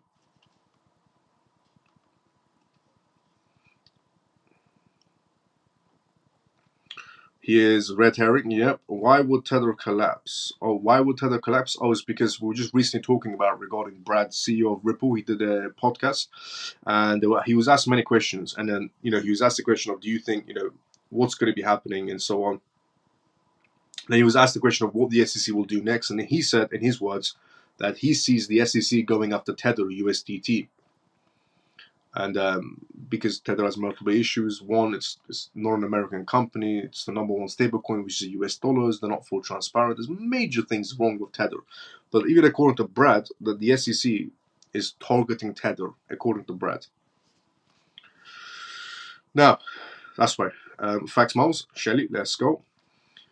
What can one expect when XRP case is over? Can it reach $5? Possibility, yes, but with adoption, the sky's the limit. Now, banking giant. Adoption isn't overnight, it's over time. Banking giant Wells Fargo reviews investments in Bitcoin ETFs. American banking giant Wells Fargo disclosed investments in multiple Bitcoin ETFs Friday per the regulatory's filing, the 13F, marking it the latest institution to get on board with the crypto-based vehicles. Paperwork filed with the U.S. Securities and Exchange Commission (SEC) shows that the bank has bought shares of Grayscale's GBTC spot Bitcoin exchange-traded funds (ETFs), and has also had exposure to Bitcoin through Depot Inc., a Bitcoin ATM provider. The document also shows that the bank has invested in ProShares Bitcoin Strategy ETF, BitTO, which gives investors exposure to Bitcoin futures contracts and that bet on the future price of Bitcoin assets. But the exposure is small. The filings show that Wells Fargo's investment, GBTC, amounts to 114,000 plus, while its ProShares investment is under 1,200, and the exposure to Bitcoin Depot stands at $99. That's on paper. We don't know about offshore accounts. Back in February, a report claimed that Wells Fargo, along with the Bank of America's Maryland division, was offering its wealth management clients exposure to Bitcoin ETFs via brokerage accounts. Wells Fargo has repeatedly talked about investments in digital assets, and back in 2019, it piloted its own digital currency. The SEC in January approved 11 spot Bitcoin ETFs, and since then the products have been widely successful, notching billions of dollars in inflows. Bitcoin's price has soared as an ordinary investment have gotten involved in the space by buying essentially shares that track the price of the biggest digital coin. In March, Bitcoin's price hit an all-time new high of 73,000 around March times. But so far, we know that JP Morgan is into Bitcoin ETFs, even though they hate it, and Wells Fargo is also into Bitcoin ETFs. So day by day, we're getting more information of who's actually holding Bitcoin ETFs, because they're all filling out a 13F filing. So day by day, I will definitely be informing you on who's actually holding Bitcoin ETFs. Let's see how many more BSs can we catch from these institutions. Now, before I read out the next news, which is quite a major news. This one is, quite a major news, which a lot of news have been on tonight's live show, but this one's also very big, which is House expects. so the US lawmakers, the House expected to vote on crypto bill offering SEC and CFTC clarity in May. Major things are happening this month in terms of regulations. We're about to go through that right now as well. Before we do that, let's go to the comment section. So, Miles, you're on fire tonight, exposing all the big institutions as they cannot hide anymore. Let's go, funky brother. They are all in each other's pockets, Miles. Facts. I think Ripple wants Tether out. Also facts. Yes, I did Ripple. I did reply. Oh, hello, brother. Let's go. Love for beauty. How you doing? So, House expected to vote on crypto bill offering SEC, CFTC clarity in May. Lawmakers with the United States House Financial Services Committee announced they are preparing for a full-floor vote of the Financial Innovation and Technology for 21st Century Act, also known as the FIT21. In May 10th announcement, House Financial Services Committee Chairman Patrick McHenry said the full chamber could be clear for a vote on FIT21 bill later this month. After consideration, the House Committee on Rules, the bill passed out by the committee in July 2023, seeks to clarify the roles the U.S. Commodities Futures Trading Commission (CFTC) and Securities and Exchange Commission (SEC) would have in regulating digital assets. Okay, this is pretty major because once we get to the voting, which is by the end of this month, the House is going to set the rules of who gets to regulate cryptocurrencies up to what level. So once the House comes to vote on this FIT21 bill by the end of the month inside the United States, they're going to essentially lay out the work. They're going to say the CFTC has this much control over cryptocurrencies and regulations moving forward. And the SEC only has this much control moving forward. So far, only the SEC has control. But the CFTC really wants to start regulating. Actually, the CFTC was once caught on saying that they can regulate the entire crypto space within 6 months. That's what the CFTC said. They said the CFTC, the chairman, Rostam Benham, actually said we can regulate the entire crypto space within 6 months to a year. We can regulate the entire crypto space. It's taking the SEC too long. Not a single regulation. This is going to be quite big. So this is what they said, word for word. After tirelessly working across the aisles and across the nation over the past year to craft a clear and programmatic regulatory framework for digital assets, I am proud that this landmark legislation is coming to the House floor, said Representative French Hill. As the collapse of FTX demonstrated, we need strong consumer protections and functional regulatory frameworks to ensure the rapidly growing digital asset ecosystem is safe for investors and consumers while they're securing America as a leader for blockchain innovation. According to the Republican lawmakers, the FIT21 bill would provide the CFTC additional authority over digital commodities and clarifying the role that the SEC has over crypto. The announcement followed a vote in the House in favor of the resolution striking down the SEC accounting rule on crypto that many criticize for imposing restrictions on banks. It's unclear if the crypto bill would have sufficient support to pass the House. Representative McHenry said the legislation going for a full-floor vote was a result of the efforts. But the bill will still need to pass the Senate and be signed into law by President Joe Biden. Stakeholders now have updated the bill language to assess the changes that have made since the bill was marked up by the HFSC and Republicans and Democrats last July and approved by bipartisan supports, said Crypto Council for Innovation CEO Sheila. While the FIT21 is not a perfect bill, no bill is. This is a critical and historic step towards establishing a federal regulatory framework for digital assets inside the United States. This is an election year inside the United States, and many lawmakers continue pushing for regulations and oversights of digital assets as the campaign issues. Cryptocurrency exchange Coinbase Stand with Crypto Initiative announced the launch of a political action committee to support pro-crypto candidates in 2024, which will go from tonight's live show as well. Representatives Mick Henry said in December that it does not plan to run for election. This is incredible because the House could now, I'll explain it in two parts. So the Fit 21 bill that's been introduced inside the United States, that's going to get the House vote. This goes through, the CFTC will essentially have more control over regulations than the SEC, which means Gary Gensler is not going to be as strong as he thinks he is and untouchable as he thinks he is. Because the CFTC will have more control over many aspects when it comes to regulations inside the crypto space. And Gary Gensler's power pretty much fades away, which is massive. Now, the other part is, after the vote, Joe Biden has to sign it into bill. Now, you might think, oh, well, Joe Biden's never going to sign that because Joe Biden was the one that chose Gary Gensler. But you're forgetting one key factor, which is we're coming up to voting season. And when you come up to voting season, especially for the next president, candidate, presidents, politicians, everybody, they become a lot more, the power to the people type of person. They become the type of person that, we care for the people. Whenever it's voting time, any politician goes from the bastard they were before, honestly. When it comes to voting time, before voting time, politicians become bastards. When it comes to voting time, they become the people. We're one of you. We're always standing with you, is what politicians do when it comes to voting time. So you might think Joe Biden will never pass this, but he could, because it is voting time, and he wants the votes. So he's more eager to do something in favor of the people, because he wants the votes. But before that, they're all bastards. When it comes to voting time, everybody's in favor of everything now. But this is massive news, honestly. CFTC getting more power than the SEC, massive news. Let's see how Gary Gensler operates after that.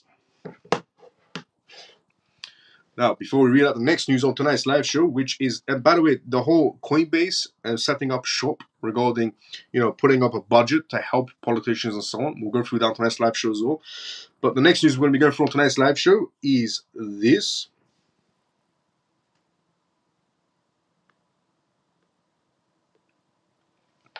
Top 10 holders of BlackRock's spot Bitcoin ETF. I want to be telling you the top 10 holders of the BlackRock Bitcoin spot ETFs on tonight's live show. So you get to know who they are, because you have to know who they are. Now, before we read that out, let's go inside the comment section just in case any questions.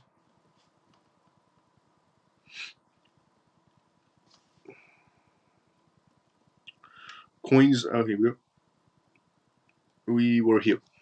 Can you explain why XRP is a good investment and will it outperform coins like Chainlink and etc.? Yes. The reason why XRP is a good investment is because it has the most amount of contracts, but also not in terms of that. But it also, look, the contracts that it has is with banks and essentially massive institutional corporations around the world. Now, you might be thinking, well, Chainlink has great partnerships and so on and so on and so on. Yes, true. Very, very true. But Ripple is also with the Bank of International Settlements and the International Monetary Fund and the World Economic Forum. And Chainlink is with neither. And do you know what that means? There's one massive circle that control the majority of everything that happens in this world.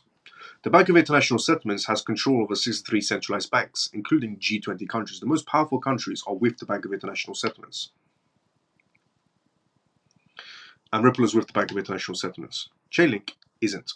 The International Monetary Fund has also got a lot of power as well. On the World Economic Forum, the most powerful people on this planet sit at the same table as Ripple. Ripple is sitting at the same table as the most powerful people on this planet, the World Economic Forum, and the Bank of International Settlements and the International Monetary Fund. That should speak volumes to you of how further they're going to be going. So you can have, Chainlink and any other project with their partnerships and their contracts, good, great, they're going to do wonderful things.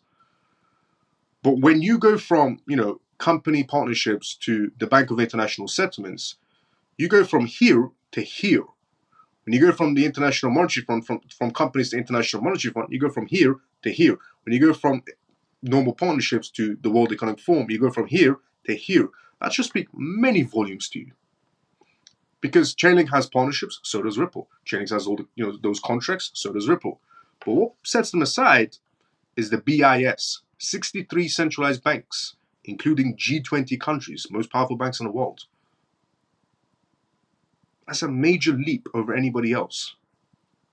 And you might be thinking, well, I don't see Ripple on the contracts. They're there. It's a PDF document, public document, titled Cross-Border Payments. On the document, it says a few companies, and then Swift, and then Ripple.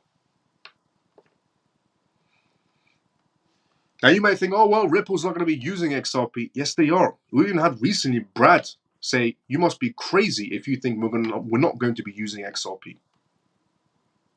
And then even today we had, if anybody ever asks you, oh well, no institutions using, XRP. There's never going to be an institution as XRP. And a lot of people say, oh well, name me one institution that's using XRP. I told everyone today who's using XRP. SBI Holdings. This is what they said today.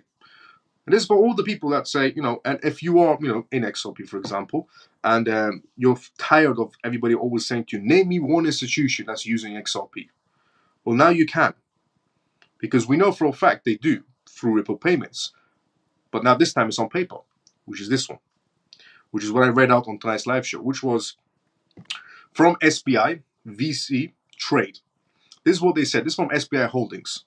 They said, our company started using XRP Ledger. And then you could probably say, oh, well, it's XRP Ledger. It's not XRP. Okay. As a validator. By considering an operational system that reflects the voice of XRP holding customers. Okay. It's the next part that's quite interesting. We will be able to use the XRP Ledger and process XRP transactions more directly. Do you know what that states? That SBI Holdings has came out. This is word for word what they said. Our company started using XRP Ledger, Valid, and so on. And then they went on to say, essentially, and process XRP transactions more directly. Do you know what more directly stands for? That they were doing it before. They were using XRP before on the XRP Ledger, but now they're going to do it more directly.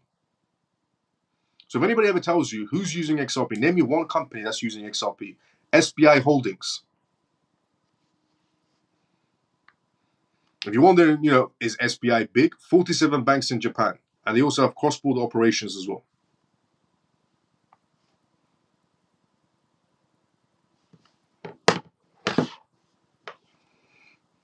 They have cross-border operations in the United Arab Emirates and in India, and the list goes on. Singapore, Hong Kong, list just goes on.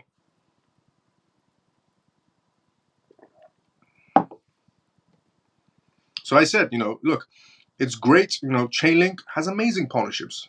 I hold Chainlink as well. And there's so many other crypto projects out there that hold partnerships. And I said, Ripple has their contracts, Chainlink has their contracts. Great. They're both going to do well. But what sets them apart from corporation contracts and so on is the Bank of International Settlements, the International Monetary Fund, the World Economic Forum. These are all public documentations. That's what sets them apart as well. Because they're only key entities that control the whole world, basically. BlackRock is one of them, basically. Fidelity is one of them. Goldman Sachs is one of them. JP Morgan is one of them. The Bank of International Settlements is pretty much above them. The International Monetary Fund and the World Economic Forum.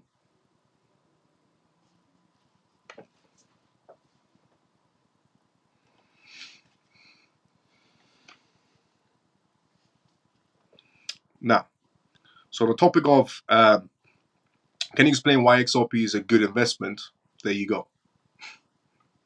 Jim, there you go. It sets apart from everything else. You can bring me any company, any partnership with Chainlink, and all I have to say is 63 banks, central banks, Bank of International Settlements, including G20 countries. That's basically what it is. But again, partnerships, great. Chainlink partnerships, amazing. Coins like Chainlink, etc. Yeah.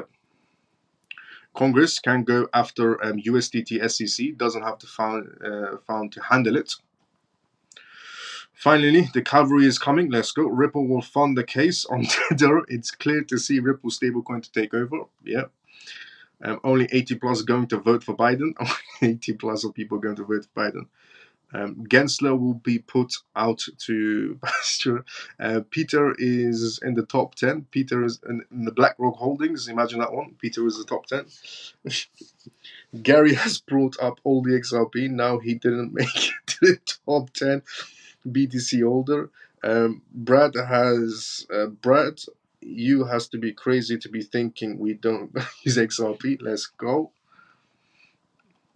Biggest partnership of XRP is Bank of International or other major ones. The biggest partnership you can have for anything is the Bank of International Settlements. You can have, IBM, you can have SBI Holdings, you can have any other partnership in the world. They're all great, amazing partnerships. Having a partnership with SBI Holdings is absolutely crazy.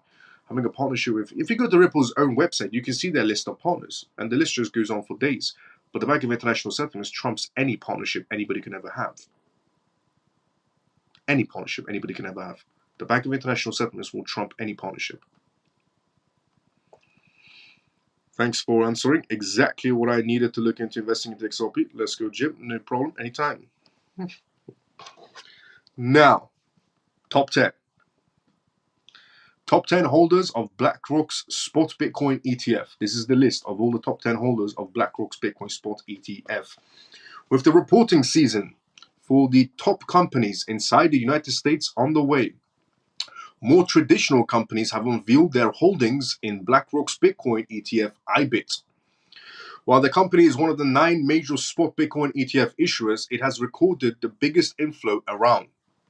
Top BlackRock Bitcoin ETF holders.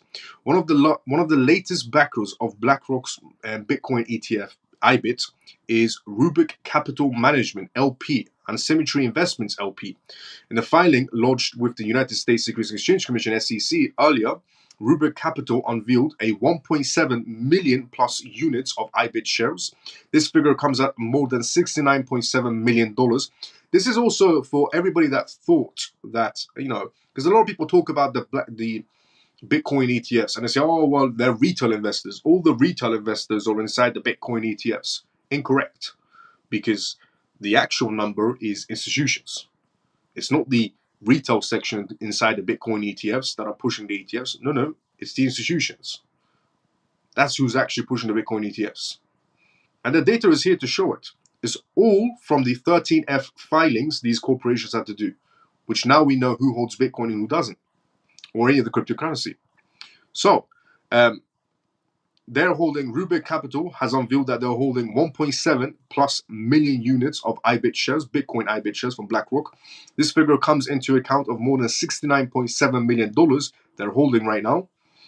The second largest holder of the IBIT is Symmetry Investments LP. This firm holds 1.5 million plus units of IBIT with a total value of $61.5 million.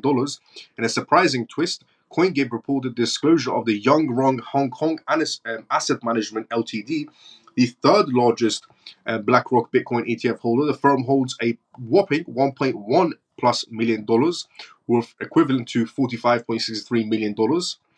BlackRock's appeal stems from the robust history of one of the largest investment management firms in the world. As of December 2023, BlackRock boasts about $10 trillion in assets under management, AUM, placing it as the world's largest firm in its niche.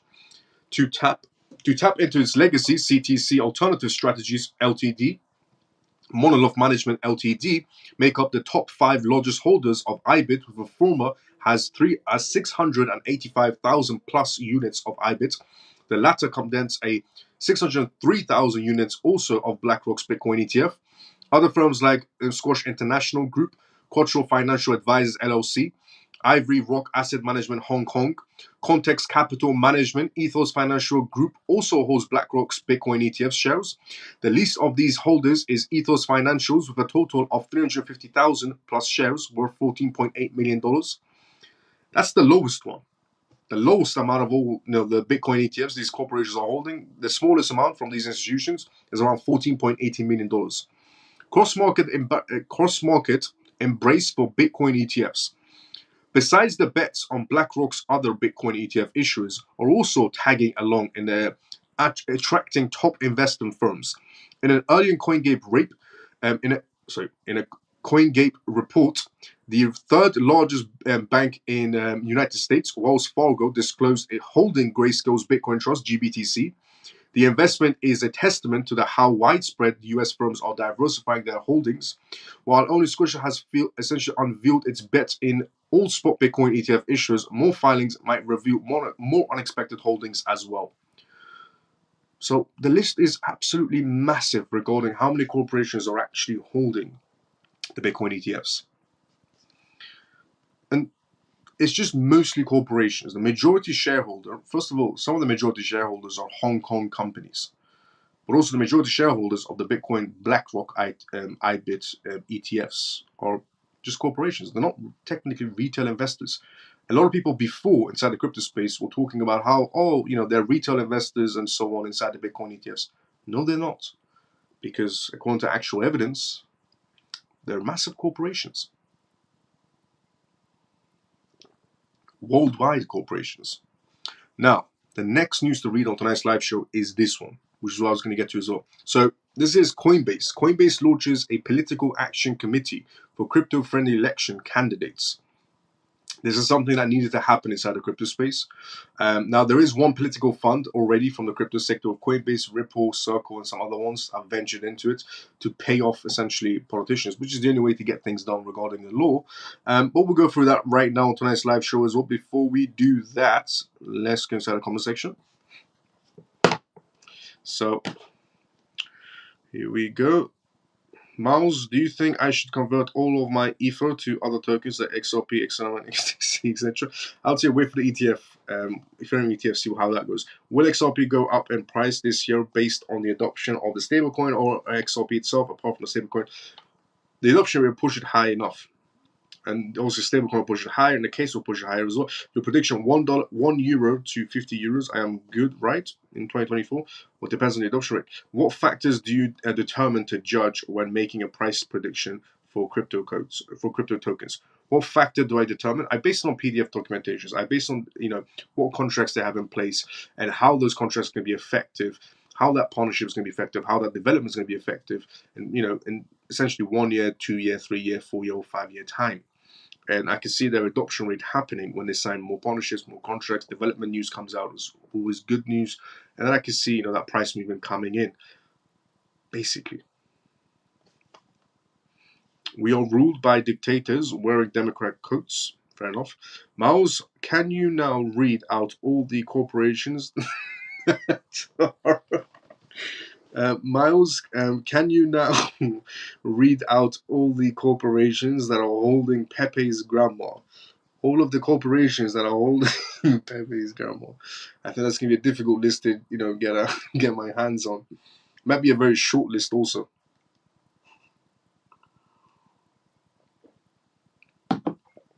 I mean, will the adoption affect the price based on the stablecoins adoption directly via XRP without the stablecoin? You mean without the stablecoin? Yes, it will still push the adoption rate. The XRP stablecoin, the stablecoin from Ripple will just push it even further, but yeah.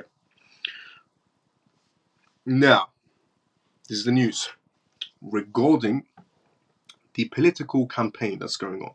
So, Coinbase launches a political action committee for crypto-friendly election candidates. The United States-based cryptocurrency exchange Coinbase has launched a political action committee, PAC, so PAC. Advocating for a sensible crypto asset regulation, Coinbase stands with a crypto project initiated a PAC on May 10th to contribute to candidates competing in the 2024 US elections, representing about 450 members. 450,000 members. Coinbase initiative gained significant attention. Coinbase announced in 2023 that users at its website have contributed over $86 million to support pro-crypto initiatives in the country. It is unclear how much of these funds will be transferred to the PAC. According to Reuters report, Stand with Crypto Chief Strategic Nick Carr shared the following. The goal is to support candidates who will protect the rights of our Stand with Crypto advocates throughout November. Since its establishment, the group of the crypto advocates hosted a forum for US presidential candidates before Donald Trump was the Republican Party nominee and campaigned for crypto-friendly legislations among DC lawmakers. The project rates lawmakers competing in 2024 from A to F. Proposed candidates include Republican Bernie Monero for the Ohio essentially state race and Democrat Shamori figures for one of the Alabama's congressional seats. U.S. elections and the crypto space, about 6 months left until the election date.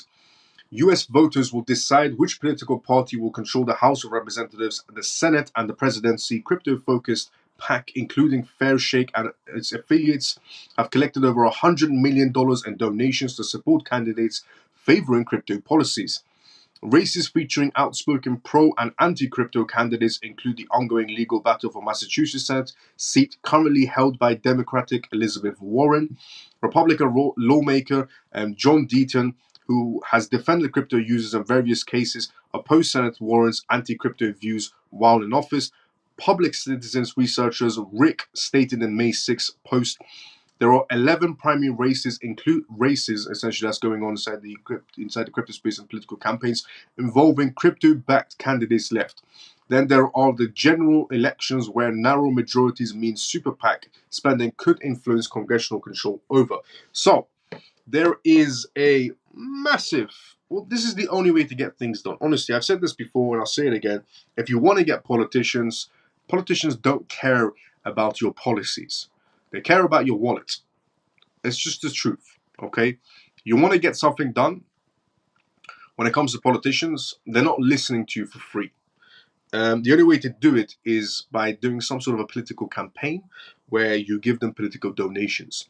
And now, since we have an $86 million fund, that's anybody that wants to support, the crypto side can have access to. And the fund is from Coinbase, it's from Circle, it's from Ripple, and it's from other aspects as well. They're all involved in it. So if you all of a sudden see right now that there are so many candidates coming out and they're in favor of cryptocurrencies, yeah, that didn't happen, because they love cryptocurrencies. All of a sudden they woke up one day. No, it's because they know for a fact we're coming up to voting season, and they're going to have access to that $86 million. So either way, we get what we want, they get what they want, which is money. And as I said before, money is the only thing that works for anything. It doesn't need a translator. You don't need a translator for money.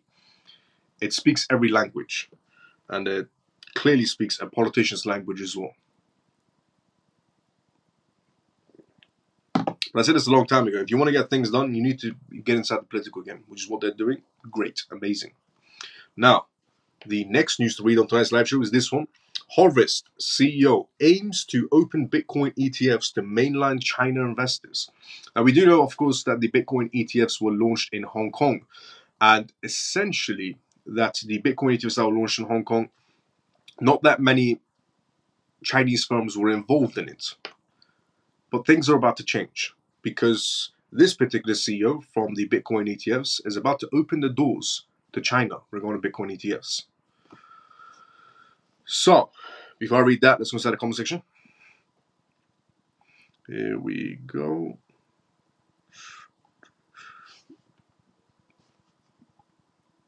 So it's amazing that both parties push the price. Let's go detail. Let's go in. Now, Harvest CEO aims to open Bitcoin ETFs to mainland China investors. Hong Kong Bitcoin Investment Fund issuer Harvest CEO announced plans to open Bitcoin ETF to mainland China investors. Harvest CEO and Chief Investment Officer Han Tongli is considering options that would allow Chinese investors to purchase Bitcoin and Ethereum ETF funds. According to a May 9th report by the South China Morning Post, this could be possible by offering their products through Hong Kong ETF contracts or connects. Ongoing ETF process in Hong Kong. The ETF Connect was launched in 2022 and approved by the Chinese Securities Regulatory Commission and Securities Futures Commission. The tool is designed to promote interactions and integrations between Hong Kong and mainland China, offer various asset allocation options, and encourage liquidity. CEO Tongli mentioned that if everything goes well in the next 2 years, Harvest will not overlook the opportunity to apply for an inclusion of their ETF funds in ETF Connect. With China having a large pool of investors, the inclusion of Bitcoin and Ethereum ETF funds in ETF Connect program could potentially trigger a significant rise in the cryptocurrency market. However, it is still unknown whether China's government will accept such an opportunity for its citizens, as local authorities have long displayed a highly restrictive approach towards cryptocurrencies like Bitcoin. Notable details in the ETF sector. According to the SCMP, Hong Kong's Bitcoin and Ethereum futures-based ETF funds launched in 2022 were not included in Stock Connect. The process of involving Bitcoin ETFs to mainland China investors in Hong Kong was not a hot topic even before the launch of the Bitcoin ETFs, Ethereum and Bitcoin ETFs funds in Hong Kong on April 30th, 2024. Many industry analysts did not expect much market movements from the launch due to the Hong Kong ETF markets being significantly smaller than those of the United States or mainland China. According to Bloomberg data, subsidiaries of mainland China companies based in Hong Kong have a 1,400% more assets in the mainland market compared to the local market. Some sources indicate that all Hong Kong ETF funds only make up 0.6% of the US ETF market value. They actually make up a lot more, because we just found out that the majority shareholders, some of the majority shareholders in the Bitcoin ETFs are actually Hong Kong companies. So I said this before as well, yesterday and the day before, that many people that thought that that Hong Kong doesn't have a lot of money and that's why the ETFs didn't do too well. Hong Kong actually has a lot of money.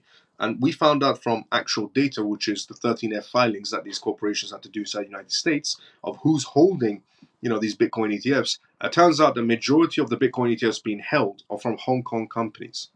So Hong Kong does have money. It's just they're already allocating the Bitcoin ETFs inside the United States. But if they open their doors in a very legal manner to everybody in China, because now it's only open to Chinese investors that are basically a part of Hong Kong, this could get quite interesting. This could get very, very interesting. Now, let's go, Deaton. Money makes the world go around. Facts. Let's go, Ian. And it doesn't have a translator either. We have come to the endings of tonight's live show. Honestly, it was an absolute amazing pleasure to have all of you watching this live show, going through all the news that we did on tonight's live show. And if you did tune in late, here's a gist. And obviously, you can rewatch this live show on X and on YouTube in a full way. But I'll give you the gist. So we talked about the economist Peter, essentially, who went against, again, Bitcoin. And he thinks Bitcoin is going to zero according to new data. But actual data shows that there's actually a massive inflow still coming into Bitcoin ETFs on a spread type of basis. We talked about the Colombian president, how he accepted $500,000 in cryptocurrencies. It's seen as illicit activities, but technically really not. And we talked about the Lightning Labs CEO talking about how they're going to be introducing a stable coin on the Bitcoin network. We talked on the Bitcoin chain. We talked about the International Monetary Fund, how they're telling Nigeria and pretty much any other jurisdiction to hurry up with the regulations. We talked about the UK economy apparently getting a lot more better. We talked about on tonight's live show regarding the Ethereum ETF spots that's going on, and that some have re-edited their filings so we can get passed on the Ethereum ETFs, and they've removed staking, so now it's not seen as a security when it comes to Ethereum ETF filings, and it could be green-lighted maybe in this month. And we talked about, according to data, we talked about how Ripple has put a $1 billion XRP grant for anybody that wants to chime into the XRP and build onto the XRP chain. We talked about how Ripple's CEO Brad predicted many things on a talk show. He talked about how the SEC, in his eyes, could be going after Tether and USDT. Brad also said there's 100% chance of a Black Swan event happening, is what Brad said, the CEO of Ripple, interesting enough. We talked about how Binance is, basically the FRA now has full access to Binance in every sort of angle. We talked about how the court should deny Coinbase's appeal, is what the SEC requested. On tonight's live show, we talked about the crucial Ripple XRP move from Japan's largest financial institution, where Japan's largest financial institution, SBI Holdings, actually said that they are going to be processing XRP transactions more directly now, which indicates that they've been doing it already, but they're going to do it more directly. Processing XRP transactions is what SBI Holdings said. We also talked about JP Morgan on tonight's live show as well, how they're actually holding Bitcoin ETFs, even though Jamie Dimon goes around and says, Bitcoin's trash, it's garbage, it's used for illicit activities. Jamie Dimon, JP Morgan, essentially JP Morgan Chase and Co. are holding Bitcoin ETFs, according to their 13F filings. We also talked about the banking giant Wells Fargo is also holding Bitcoin ETFs as well. We talked about the House, how they're going to be, the lawmakers inside the United States are going to be processing a regulation that is entirely in favor of cryptocurrencies, because they want to put the CFTC more in charge of crypto regulations than the SEC Gary Gensler, which is quite interesting because the CFTC did say, Rostam Benham, chairman of CFTC, did say he can, regulate the crypto space within 6 months to a year inside the United States, unlike the SEC. We talked about how the Ripple CEO essentially sees a major issue with USDT. We also talked about the top 10 holdings of the BlackRock Spot Bitcoin ETFs on tonight's live show. We also talked about Coinbase launching regarding their political campaign fund of $86 million, paying off politicians, let's say, to get some regulations coming inside the crypto space. We also talked about Harvest CEO opening their doors to mainland China on tonight's live show as well. So quite an impactful live show, just like yesterday's live show. And we have come to the endings of tonight's live show as well. If you enjoyed this live show, drop a follow, drop a like. If you're watching it for the first time ever, if you're watching on YouTube, subscribe, tune into it every single night, 11:25 p.m. plus UK time. It'll be 11:25, 11:30 maybe, but tune into it every single time, every single night. If you're watching this on X, follow me, tune into it every single night as well. This has been episode 52 of the CMF live show, where we talk about essentially recent news that's happening around the world in the blockchain space and the political space as well, because it all ties in together. And talk about CBDCs, cryptocurrencies, blockchain in general.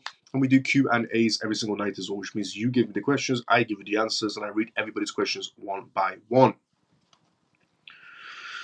Now, here we go. Let me see. Good night, Miles and CMF. Emo, see you tomorrow, sometimes usual, brother. Miles, have a look at the video on Telegram, Northern Lights and Harold London. It was amazing. Let's go, Frankie Bell. Definitely check it out.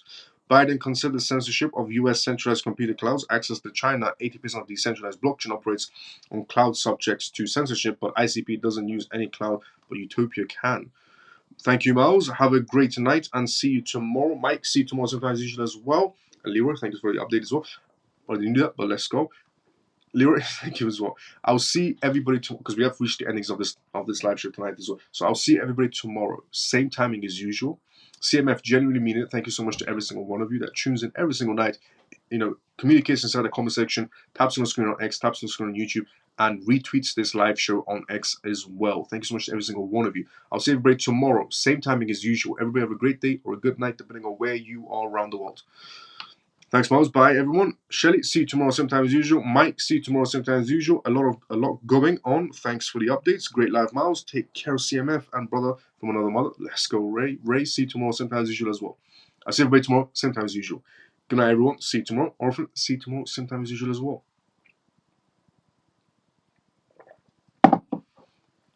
See everybody tomorrow, same time as usual. Everybody have a great day or good night, depending on where you're around the world. Lena, good night to you all. Let's go. Lena, thank you so much for tuning in as well. See you tomorrow, same time as usual as well. Happy Pisces. See you tomorrow, same time as usual as well. See everybody tomorrow, same time as usual. Everybody have a great day or a good night, depending on where you're around the world. CMF.